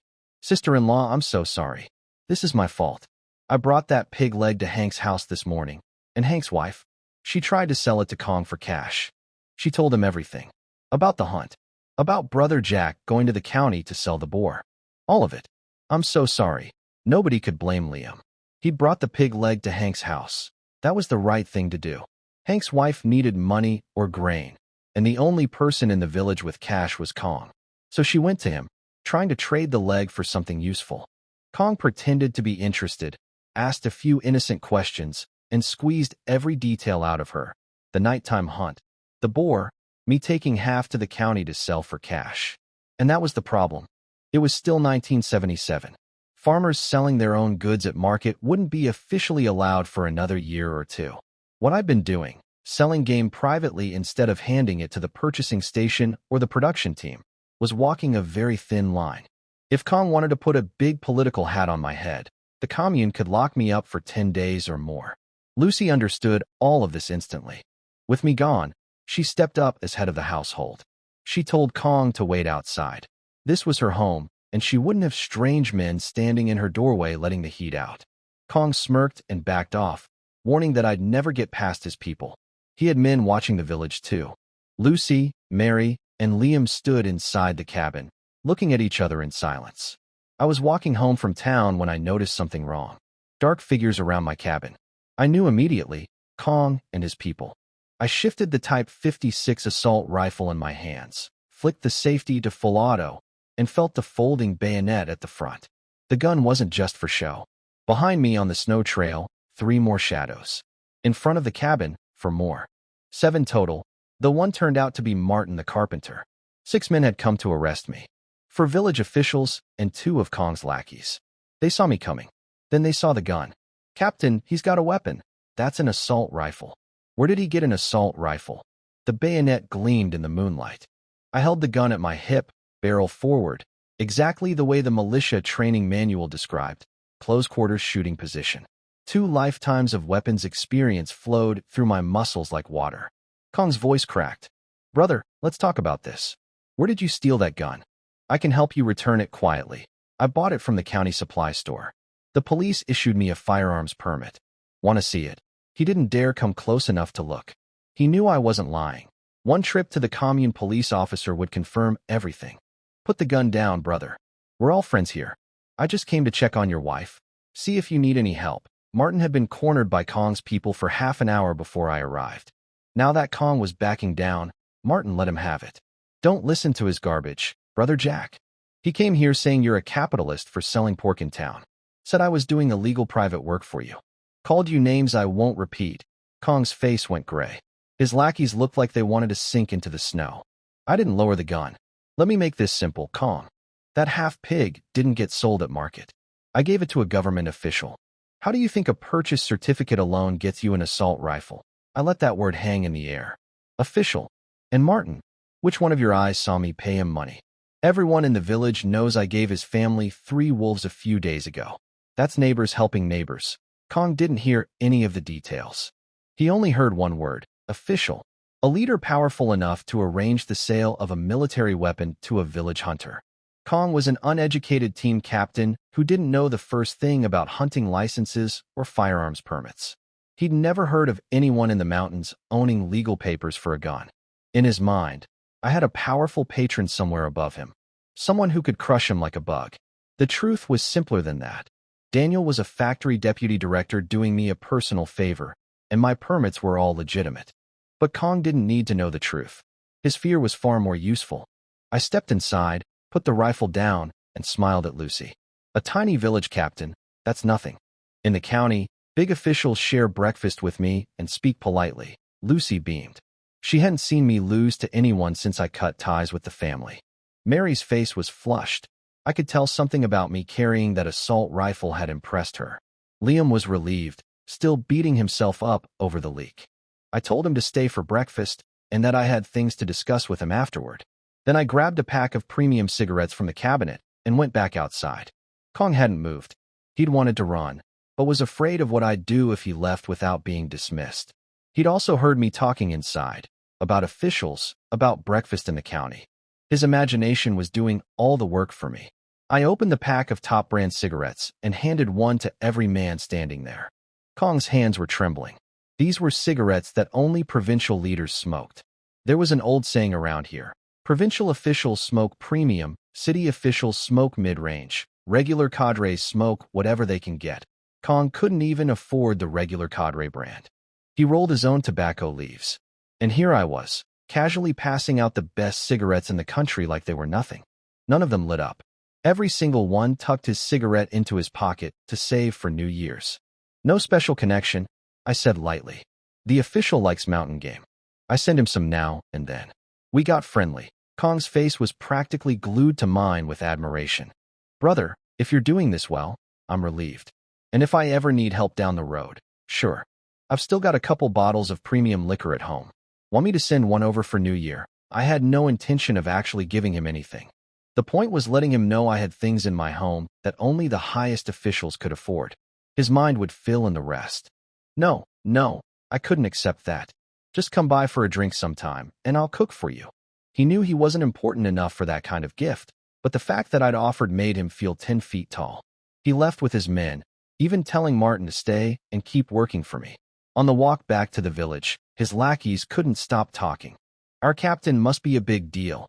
Jack knows county officials and still treats the captain so nice. Gave us all premium smokes. I've never even smelled one before. Kong probably wished he could snatch their cigarettes back, but he was too rattled to try. I'd handled things in a way that even the commune secretary couldn't match. Back inside, everyone was eating the steamed buns I'd brought from town. Martin and Liam thought I'd been too generous with Kong. Why reward someone who came to arrest you? Mary understood. He slapped Kong's face with the gun, then gave him candy with the cigarettes. He's treating Kong like a child. Liam worked it out slowly. The gun was the slap. The smokes were the candy. Mary nodded. Stick with your brother Jack. You'll learn a lot. Liam's eyes were shining. Brother Jack, you're amazing. I just smiled. What they saw was only the surface. Kong wasn't a child. He was a grown man with a title. What small-time officials want most is respect. I'd first shown him I was above him in every way: weapons, connections, confidence. Then I handed him a cigarette and spoke to him like an equal. When someone clearly more powerful treats you with courtesy, it's intoxicating. It's why billionaires open car doors for their customers. It's why emperors walk down steps to greet their ministers. I was just copying what powerful people have always done. It cost me nothing, a few cigarettes and some kind words. But in return, my reputation in the village would only grow. And Kong would think twice, maybe 3 times, before ever coming to my door again. Over steamed buns and porridge, I asked Liam to tell me exactly what happened. He laid it all out. How Hank's wife took the pig leg to Kong hoping to trade it for money or grain, and how Kong pretended to be interested while pumping her for information. When Liam finished, he hung his head. Brother Jack, if you want to hit me or curse me, I won't say a word. I didn't blame anyone. Hank's wife did what she had to do. She was desperate. That's what poverty does to people. Instead, I asked Liam something he never expected. Do you want to get married? Have your own kids? He stammered. Couldn't get the words out. It's a simple question. Yes or no? Yes, he blurted. I want a wife. What man doesn't want a woman to hold at night? But I've got no money. Who'd have me? There it was. The North Bed champion, the man serving 3 households, had never once been with any of those women. They used him as a workhorse and left him sleeping alone on the cold side of the bed every single night. I'd already worked out a plan. Starting today, you hunt with me. I won't split any profits with you, but I'll feed you. Go home. Quit the livestock job, give up your work points, and take your bedding back from all 3 houses. That last part was the key. The helper marriage custom worked like this. When a family took you in, their man carried your bedding through the village to their house. If the arrangement ended, the bedding went back. Once Liam quit his job and stopped earning, he'd be worthless to those families. They'd kick him out themselves. Mary looked worried. Jack, this will cause a lot of trouble. Those 3 families depend on him. They'll hate you for this. Don't worry, I said, tapping the pack of premium cigarettes on the table. Kong will handle it. Nobody understood what I meant. I didn't explain. Kong owed me now. Or rather, he feared me. When those 3 families came screaming for revenge, Kong would be the one keeping them in line. That's what village captains are for. Liam chewed his bun and thought it over. Then he nodded. I'll do it, Brother Jack. I'll tell them today. Everyone left after the meal. Martin went home to start building us a proper dining table and some stools. Today's breakfast had 5 people and only 2 seats, with 3 grown men standing. Mary headed back to check on Sam and Daisy. The cabin went quiet. Lucy sat beside me and rubbed my temples while I lay on the warm brick bed. Jack, when did you start knowing county officials? I don't. I made that up for Kong. But I did meet someone important from another county. The man who got me this rifle. I told her about Daniel, about the factory, about the pig I'd traded for the gun. Tomorrow I'm taking Liam into the mountains to gather wild ginseng mushrooms and winter herbs. I want to mail some to Daniel as a thank you. I had no secrets from Lucy. A husband and wife should face each other with nothing hidden. Did you mail my letter? That was still the thing she cared about most. I did. This morning. Now we just had to wait for her parents' reply. Whatever they thought of me, whatever they felt about their daughter marrying a mountain farmer, at least the connection would be open again. I hope we'd hear back before New Year. Then Lucy said something very quietly. The baby moved today. It took a second to register. I shot up from the bed and pressed my hands against her growing belly. Really? Next time the baby kicks, you have to tell me right away. I wrapped my arms around her waist and put my ear just below her navel. Thump, thump, thump. The baby's heartbeat. Strong and steady. Lucy was 5 or 6 months along now. In about 3 more months, I'd be holding our child. I stayed there with my ear against her belly, listening to that tiny heart, and I thought, this is why I came back. This moment right here. Everything I'd done, the hunting, the fighting, the scheming, it was all for this sound. I talked Lucy into taking a nap with me in the middle of the day. She tried to resist, but I pulled her under the blankets and she gave in, resting her head on my arm. My hands wandered a little. She blushed and swatted at me, but let it go. She knew I'd been holding back. I didn't push things further.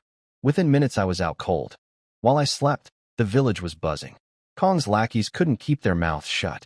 They walked around showing off the premium cigarettes I'd given them, bragging to anyone who'd listen about how Jack had connections with county and provincial officials, how he drank top shelf liquor and carried an assault rifle with a legal permit. They puffed themselves up just by association. If someone that important gave them a smoke, they must be important too. Kong played his own angle. He told people I'd offered him premium liquor and he'd turned it down. That stuff? Not my style. Everyone knew he was lying, but they loved the story anyway. It was better than any entertainment they'd had all winter. Just like that, I became the most talked about man in the village. 80% of the people felt proud just knowing me. When they mentioned my name, they stood a little straighter. For households weren't celebrating. My old family. Obviously, watching me thrive while Frank lay crippled was eating them alive. And the 3 families where Liam had been doing helper marriages. Word got out that Liam wanted to end those arrangements, and they blamed me for taking away their free labor. At the old house, Greg called another family meeting. Same topic as last time, splitting the family. But this time his reason was different. He wanted to dump Frank before Frank dragged everyone down. Frank was crippled, his wife was pregnant, and Greg didn't want to share a single potato with them. Tom wasn't having it. Split the family now and your brother dies. Is that what you want? Greg shrugged. Frank's wife is decent looking. She can find a helper husband, plenty of single men around. Problem solved. Tom grabbed a broom and charged at Greg, screaming. That's your own brother. You heartless animal. I'll beat you to death. Martha jumped between them, shielding Greg as always. Then she turned on Tom. You useless man. You can't earn money, you can't control your sons, and now you want to hit the only one who still has 2 working legs? This whole mess is your fault. Tom stood there shaking. For the first time, he understood why I'd cut ties. This family could drive anyone insane. Greg saw his chance to redirect. Forget the split for now. Jack is out there smoking premium cigarettes and drinking top-shelf liquor. He's got money pouring out of his ears. Dad, go squeeze some out of him. Even the crumbs from his table would feed all of us. Tom fired back. You think I'd beg from the son your mother threw out? But I could tell, if I'd been there watching, that Greg's words had planted a seed. Greg had always been the talker in the family. That silver tongue was the reason Martha spoiled him, the reason he always got his way. He couldn't hunt, couldn't work, couldn't fight, but he could talk circles around anyone. And that made him more dangerous than Kong ever was. I had no idea my old family was scheming about me again. I slept 2 hours, then got up and started working on the pork. Martin brought over a big clay pot for braising and even went to the commune to buy seasoning mix. That's how good people work. You treat them well, they treat you well. Some people take everything you give and never give back. I don't associate with those types. I cleaned the pig head, scorched off the hair, blanched it, and dropped it into the braising pot. Lucy watched the whole process like it was a magic show. She'd never seen anyone make braised meat before. Back in her hometown, braised pork came from the shop. Up here, nobody bothered. If you had money for meat, you bought the fatty cuts for rendering lard. Jack, I offered Mary a pig leg and 10 pounds of fat this morning, but she wouldn't take it. Lucy couldn't understand why her gifts got refused while mine were always accepted. It's simple, I told her. When I give people things, I attach a task. It becomes a fair trade. If you just hand someone a gift, a proud woman like Mary feels like she's accepting charity. Lucy nodded slowly. She'd need time to absorb this. She'd grown up sheltered, then suddenly became an outcast because of her family label. Her whole life had been either freezing cold rejection or burning hot kindness. Never anything in between. Liam came by in the evening. He'd quit his livestock keeper job and told all 3 helper marriage families he was becoming my apprentice. I'd feed him but pay no wages. He had no money and no grain. Soon enough, those families would realize they couldn't survive without him and either let him go peacefully or send his belongings over. Rest tonight, I told him. Make traps at home. Tomorrow morning we go into the mountains. Could be 1 day, could be 2 or more. Things at the cabin were stable. Food was stocked. Martin worked outside during the day. Mary took care of Lucy inside. And after today's show with the rifle and cigarettes, nobody in the village would come looking for trouble. Kong would make sure of that himself.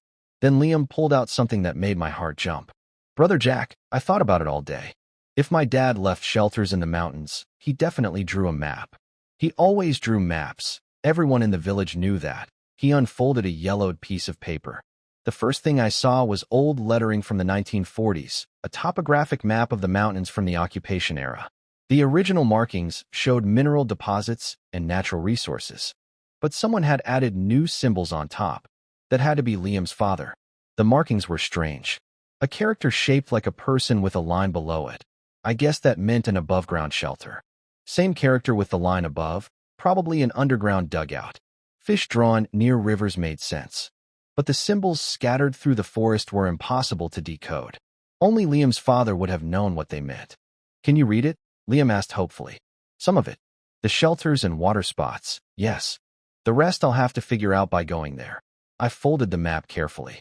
This is incredibly valuable, Liam. Not just for hunting. Your father mapped everything. Fishing spots, herb patches, mushroom grounds, berry bushes. Mountain men like him tracked all 4 seasons on paper. That was the truth.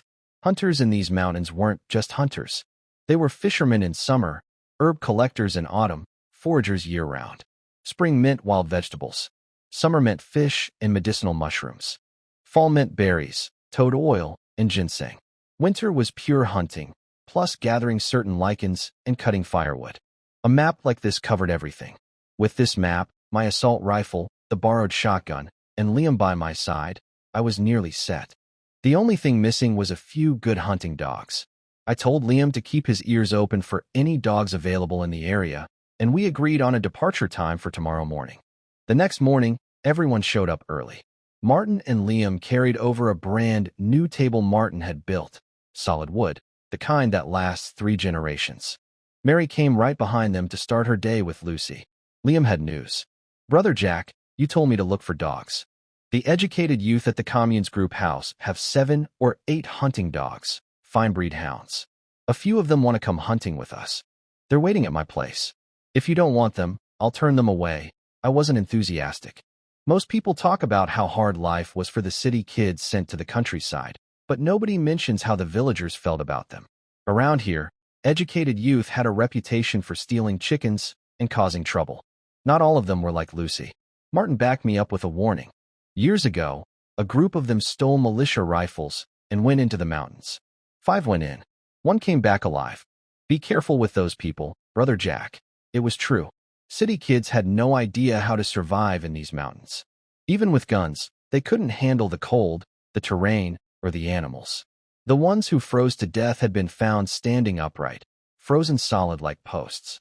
Not this time, I said. Next trip, maybe. But they'll have to pay tuition.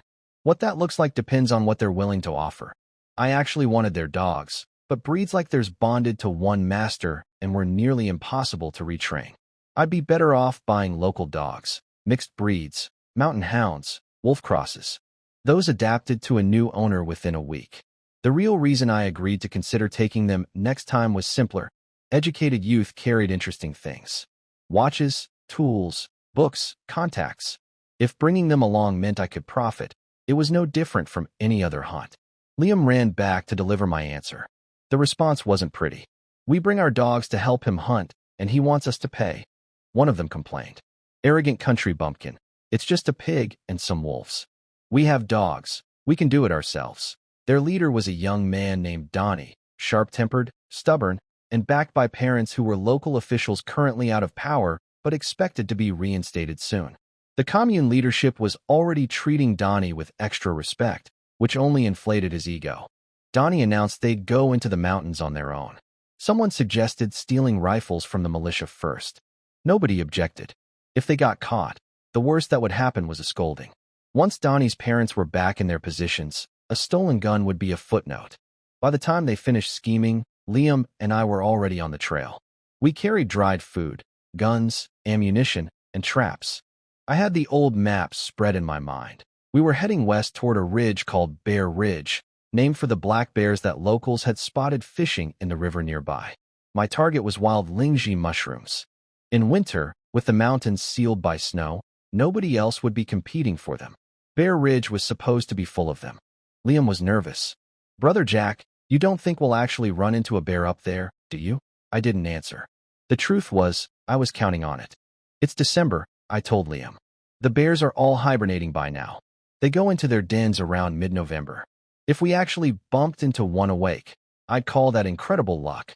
Other kids grew up hearing stories about wolves and ghosts. Kids around here grew up hearing about bears breaking down doors at midnight and dragging children away. The fear was real. Bears did eat people. But in December, they were sleeping underground. And even if one wasn't, I had 30 rounds in my assault rifle. A shotgun might not kill a bear. 30 rifle bullets would. Liam relaxed a little. He'd swapped the old musket for the 16-gauge break action today, hoping we'd run into wolves or deer so he could practice. But hunting wasn't the main goal this trip. We reached Bear Ridge, and I immediately spotted clumps of green in the bare treetops. Wintergreen, a parasitic plant that stays green even when everything else is dead. It grows on other trees in messy tangles that look like bird nests from a distance. "Start cutting," I said, handing Liam a sickle tied to a long pole. I need at least 50 pounds. Wintergreen wasn't worth much money, too common for anyone to bother buying it. But dried and sliced, it made excellent tea and a nice gift. Liam knew how to harvest the medicinal parts and got to work right away. "I'm going to look for lingji mushrooms. If anything happens, blow this whistle." I gave him a plastic whistle and headed up the slope. Finding wild lingji in winter was hard. The kind I wanted, flat-cap lingji, grew on the roots of dead hardwood trees, buried under snow. You had to dig. But I knew from my previous life that this ridge had them. The locations of plants and mushrooms didn't change between lifetimes, even if the animals moved around. If I could confirm that my old memories still held true, every resource point I'd mapped in 40 years of mountain life would be mine again. A few minutes in, I spotted a small one growing on a birch trunk. Too young, I left it. I kept climbing until I reached the area where I remembered finding a big one decades from now. "Which tree was it?" I muttered, scanning the slope. I couldn't remember exactly, so I started clearing snow from the base of every tree nearby. My hands hit something flat with a bumpy surface. I swept the snow away, and there it was, a flat-cap lingji mushroom bigger than my entire torso, growing on a dead poplar stump. 28 rings. 28 years of growth. I laughed out loud. Not because of the mushroom itself, though it was magnificent, with clean white edges and a perfect surface, but because this confirmed everything. My memories were accurate. Every herb patch, every ginseng spot, every mushroom ground I'd found in my previous life was still exactly where it should be. The mountains hadn't changed. I had a lifetime's worth of treasure maps in my head. I sawed through the dead wood and freed the mushroom with its wooden base intact. It was a masterpiece, the kind you'd display in a wealthy man's home like a piece of coral. Part of me wanted to keep it, but our cabin had a cooking stove that pumped out grease smoke all day. A winter of that, and this beauty would turn into a smoked relic. Better to save it as a gift for someone important. I was still admiring it when 3 sharp whistle blasts pierced the air from below. Then a gunshot. Damn, something's wrong. I set the lingji down in the snow and sprinted downhill. More shots echoed through the trees. The whistle kept blowing, over and over. Liam was retreating uphill toward me, firing as he moved. I heard the chaos before I saw it. Down on the frozen river at the base of Bear Ridge, several figures were slipping and scrambling on the ice. Liam was firing his shotgun and blowing his whistle nonstop. And standing in the middle of it all was the thing nobody expected in December. A black bear, very much awake, nearly 7 feet tall on its hind legs, pounding its chest with fists like sledgehammers. Those idiot-educated youth. They'd actually done it, stolen a militia rifle, and marched into the mountains on their own. Now 4 of them were trapped on the ice with a furious bear, and their stolen guns were useless in their shaking hands. Liam was 50 yards back, pumping shotgun shells at the bear, but at that distance the pellets bounced off its thick hide like pebbles. He wasn't trying to kill it, just trying to pull its attention away from the kids. One of the hunting dogs charged in. The bear swatted it with one paw. I heard the neck snap from the hillside. The dog flew through the air and landed on the ice, blood pouring from its mouth. Dead. Donnie, the ringleader, screamed when he saw his dog go down. Something snapped in him. He planted his feet on the ice, raised the stolen semi-automatic rifle, and emptied all 10 rounds at the bear. Every single bullet missed. He had no shooting experience. His stance was wrong. His hands were shaking, and rage made everything worse. The recoil threw his aim in every direction. 10 shots, not a scratch on the bear. The bear roared, a sound that shook snow off the trees, and charged straight at Donnie. That's when I arrived. I was still a mile out when I opened up with the Type 56, firing full automatic. The first burst hit the ice in front of the bear, forcing it to stop. I wasn't close enough for accuracy yet, but the sound of an assault rifle was something the bear had never heard before. I kept moving, switching from spray fire to aimed single shots. Closer and closer. Several rounds punched into the bear's body, hitting vital areas. But a wounded bear doesn't slow down, it speeds up.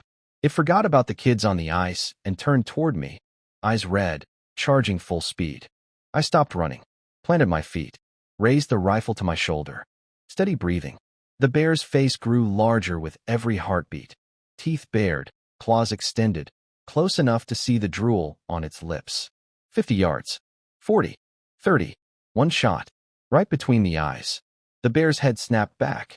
700 pounds of muscle and fury froze in midair for half a second, then crashed face first into the snow. The ground shook.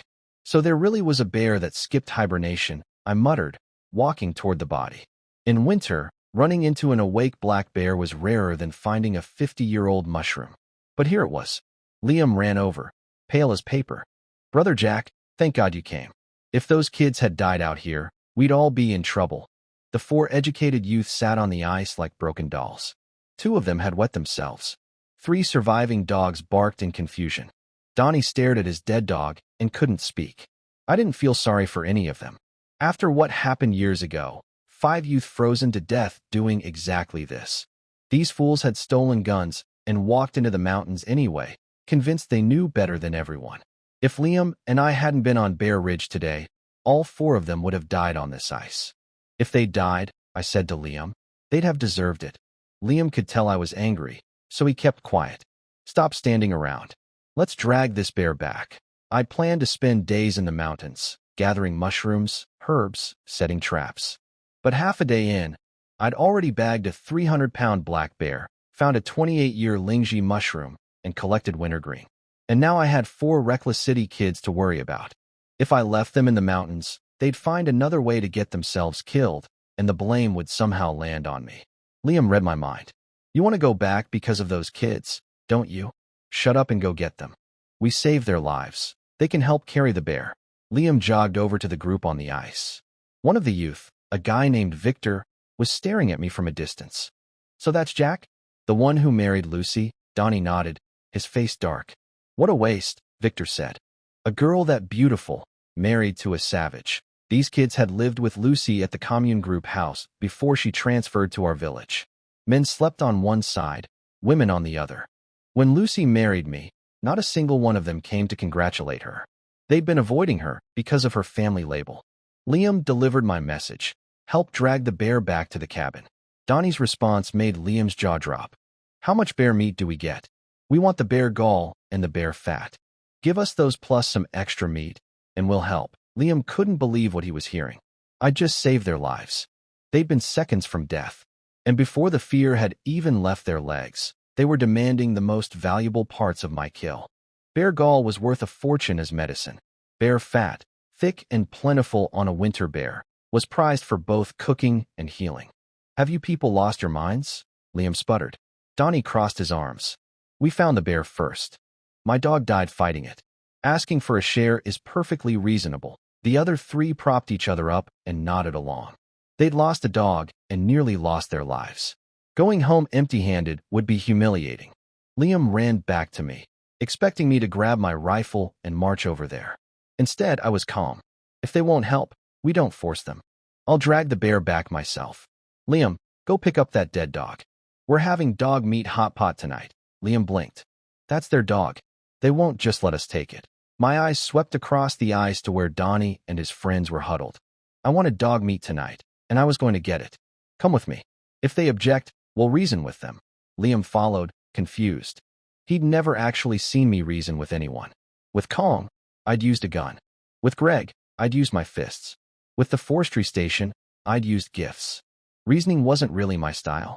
I tied a rope harness around the bear's front legs and dragged 300 pounds of dead weight across the snow onto the frozen river, heading toward the group.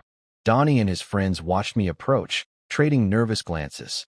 They'd just seen me fire an assault rifle from a mile away without hitting a single person or dog, then put a bullet between a charging bear's eyes at 50 yards. Whatever bravery they'd summoned was leaking out of them fast, but Donnie still believed they deserved a share. In his mind, they'd found the bear first, and their dog had died for it. That made it partly theirs. He was about to find out how wrong he was. Liam, grab the dog. We're leaving. I didn't waste a single word on those kids. Liam walked straight to the dead hound on the ice. The 3 surviving dogs started barking at him. Donnie rushed forward. That's my dog. What do you think you're doing? I looked at him the way you'd look at a child playing soldier. That stolen rifle in his hands was nothing but a noisemaker. He'd fired 10 rounds and missed a target the size of a truck. It was yours. Now it's mine. What kind of logic is that? When did I say I was giving it to you? The bear killed your dog. That made the dog the bear's property. I killed the bear. The bear's property is now my property. That's how it works. Donnie had used twisted logic to bully Liam earlier. I was simply returning the favor and getting a dog for dinner in the process. That's bandit logic, Donnie shouted, pointing at me. Bandit logic? Let me ask you something.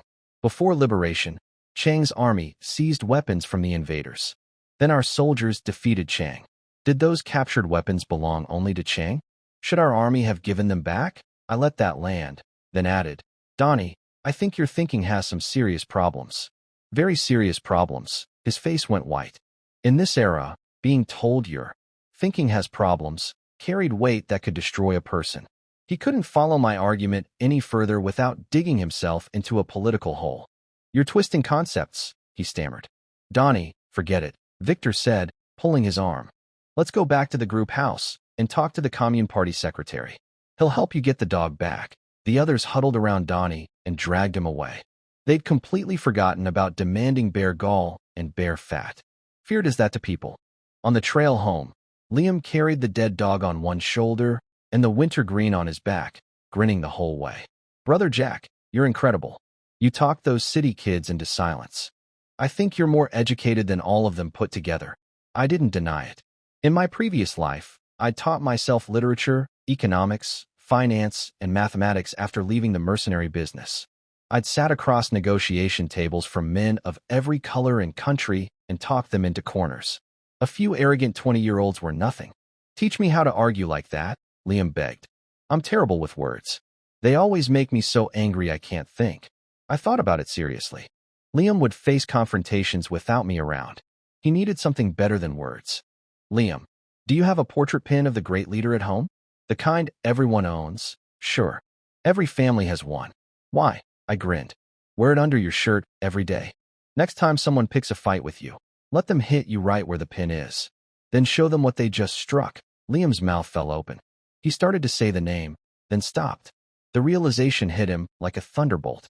Brother Jack, you're the worst person I've ever met. Maybe so. But being a little bad kept you from being everyone's punching bag. I tried being good. I'd wanted to bring those kids safely home by having them help carry the bear. And what did I get? Demands for the most valuable parts of my kill from people I'd just saved from death. Kindness was wasted on people who couldn't recognize it. Behind us on the ice, the 4 youth watched us disappear with the bear and the dog. Donnie refused to go home empty-handed. He'd wasted bullets, gotten his dog killed, lost the dog's body, and been humiliated by a country hunter. Going back like this was unbearable. I figured out the safety on these rifles, he announced. We have guns. If we meet another bear, we won't be afraid. Victor egged the others on. Are we really going back to the group house with nothing? What do we tell the party secretary when we ask for favors? We need game to bring as gifts. The two who'd wet themselves, Kenny and Frank, hesitated. But Victor knew exactly which buttons to push. You two like those girls at the group house, right? Imagine them finding out you pissed yourselves over a bear. That did it. Kenny and Frank straightened up, faces burning. Let's go. We're not going back without something to show for it. For fools with stolen guns, heading deeper into mountains that had already nearly killed them. I didn't look back.